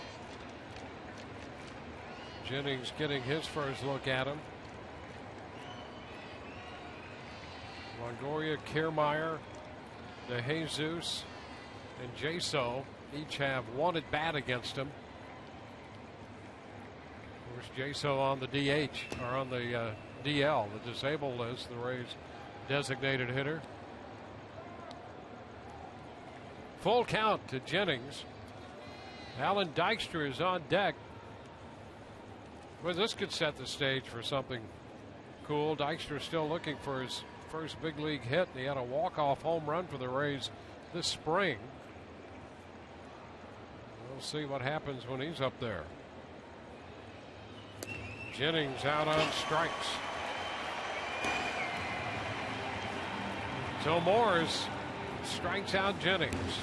Yeah, nasty full count slider right here at 90+ miles an hour, and Desmond Jennings just does not have enough bat to go and get it.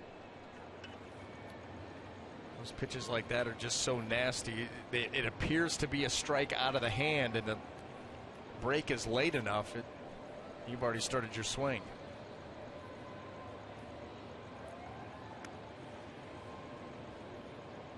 So here's Dykstra against the shift, and he puts down a bunt. It's foul. Echeverria, the only man on the left side. Donovan Solano has moved to the right side.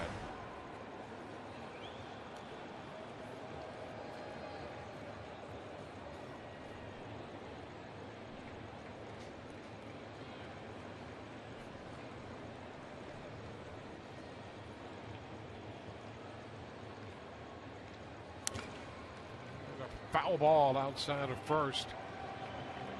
And that puts Dykstra down 0-2.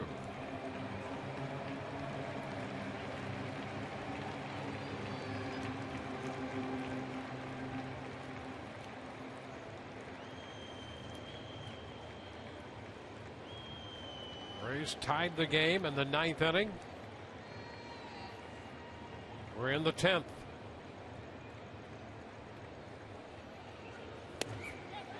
And strike 3 is called. A pitch at the knees.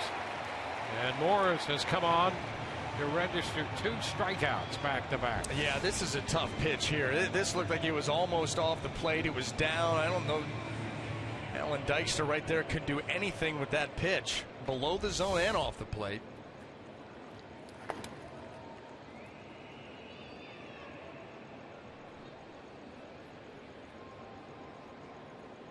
There's Logan Forsythe.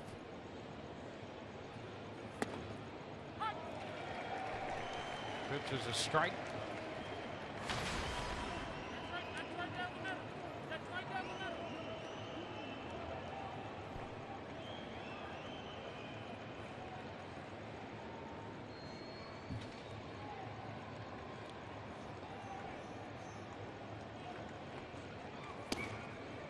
One and one. Boy, the Rays have had to battle the Marlins tonight, but they've also had to battle their strategy of essentially a bullpen night to start this game.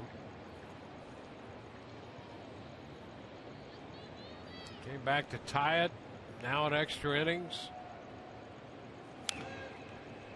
Well, you're left right now with one bench player and Tim Beckham and two guys out in the bullpen. They're not known for giving you a lot of innings. Brad Boxberger and Kevin Jepsen. So you get Ernesto Friario still in the ball game. Here's Tim Beckham, your last off the bench. Here they had the nightmare scenario as things didn't go well for the Rays early in the game, and now the second nightmare scenario would be a long extended game, and that's we're on our way. Well, at the time it seemed that they had overcome that first nightmare scenario when they came back to tie it.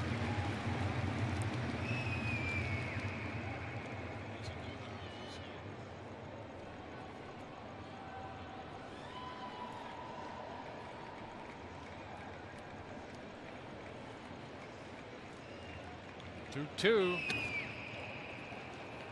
So the count is full.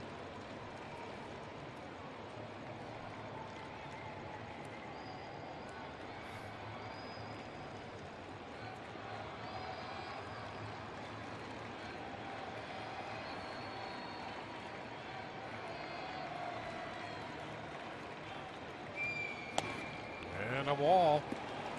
So another walk drawn by Forsythe. His second walk of the night. He walked with the bases loaded in the 7th. And now walks here in the 10th. And Tim Beckham will pinch hit for Frieri. I'll tell you what, as far as the gamblers go, the Rays, I mean, they're aggressive. They're right there with it, aren't they? All the chips to the center of the table. Yep. Let it roll.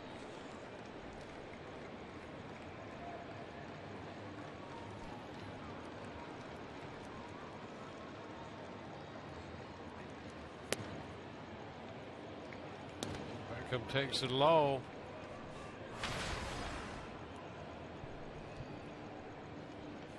So Frieri pitched an inning and a third.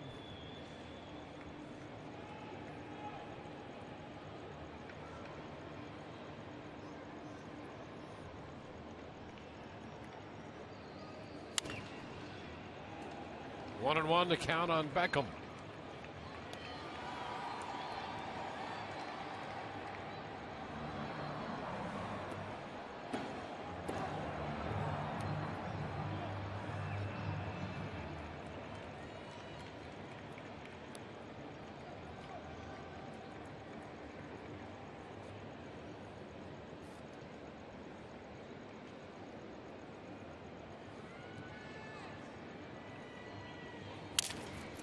Ground ball deep short. Echeverria across to first. Beckham is out. Rays leave a man in the 10th. Do not score.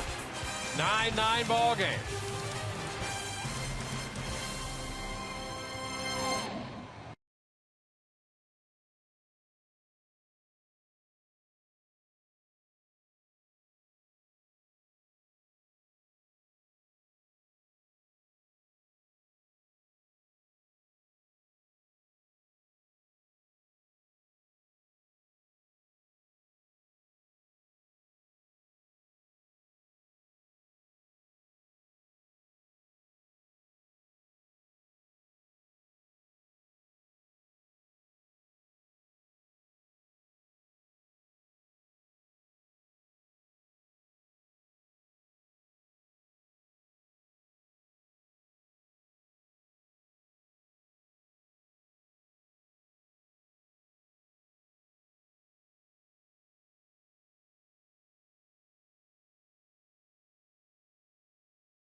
Right here, one of the unique aspects of the stadium is the bobblehead museum. It's located behind home plate. It's got every bobblehead imaginable, National League, American League.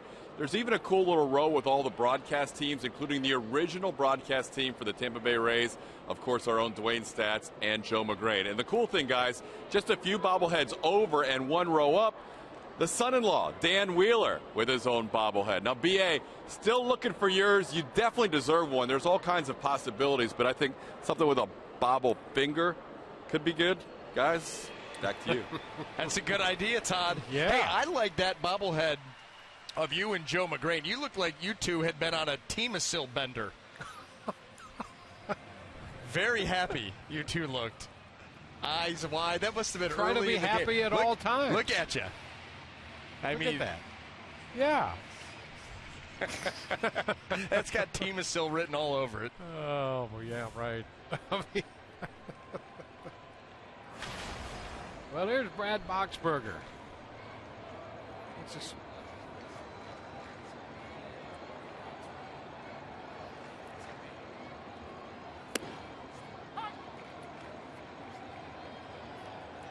there's a strike to Solano. Donovan Solano fouls this one 0-2. Geltz, Ramirez, Balfour, Andriese, Yates, Beliveau, Frieri, and now Boxberger. Notice something missing in there?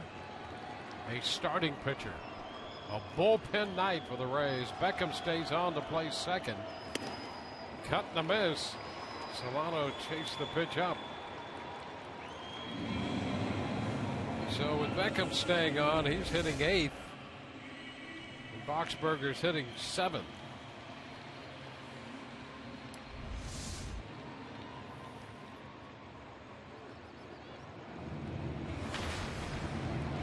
Back around to the top of the order, D. Gordon.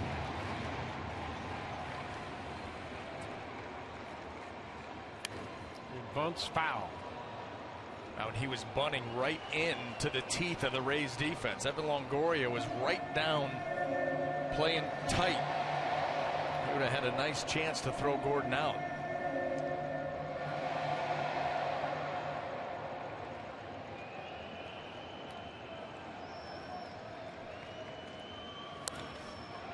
That's going to be a fair ball up the right field line.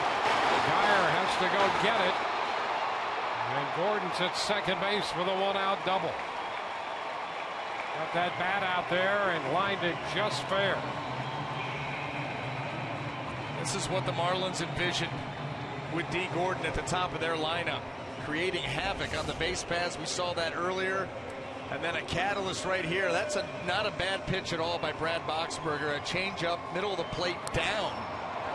But look at that. Lengthens the swing and just reaches out there with one hand, keeps it fair, and lets the speed do the rest.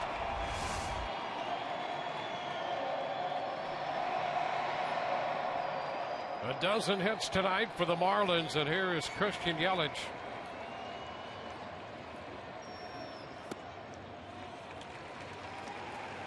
It's low. Well, a one-out double. Yelich at the plate. And Stanton on deck. Could have the same scenario present itself.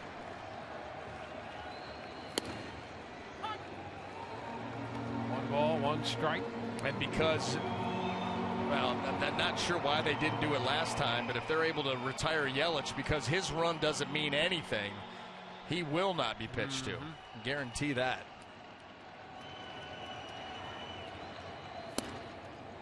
Strike at the knees. First thing you got to do is retire Christian Yelich. Pretty good hitter in his own right. He's been on 3 times tonight. Drove in 2 runs with a 4th inning single. Ground ball, base hit into left. Yelich with a pickup. No play. This game is over. Yelich singles into left. And in 10, the Marlins win it 10-9.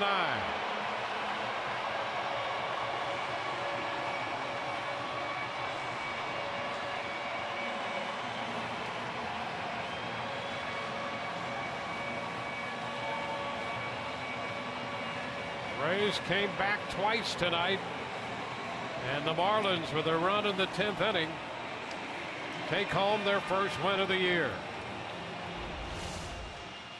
Well, Yelich with 2 strikes. You know, one of the things in the scouting report on Yelich is he will go the other way, and he does a nice job of staying on top of the ball or getting on top of the ball. He did both of those things right there, and with D. Gordon's speed, as soon as that ball got up into left field, you knew this ball game was over.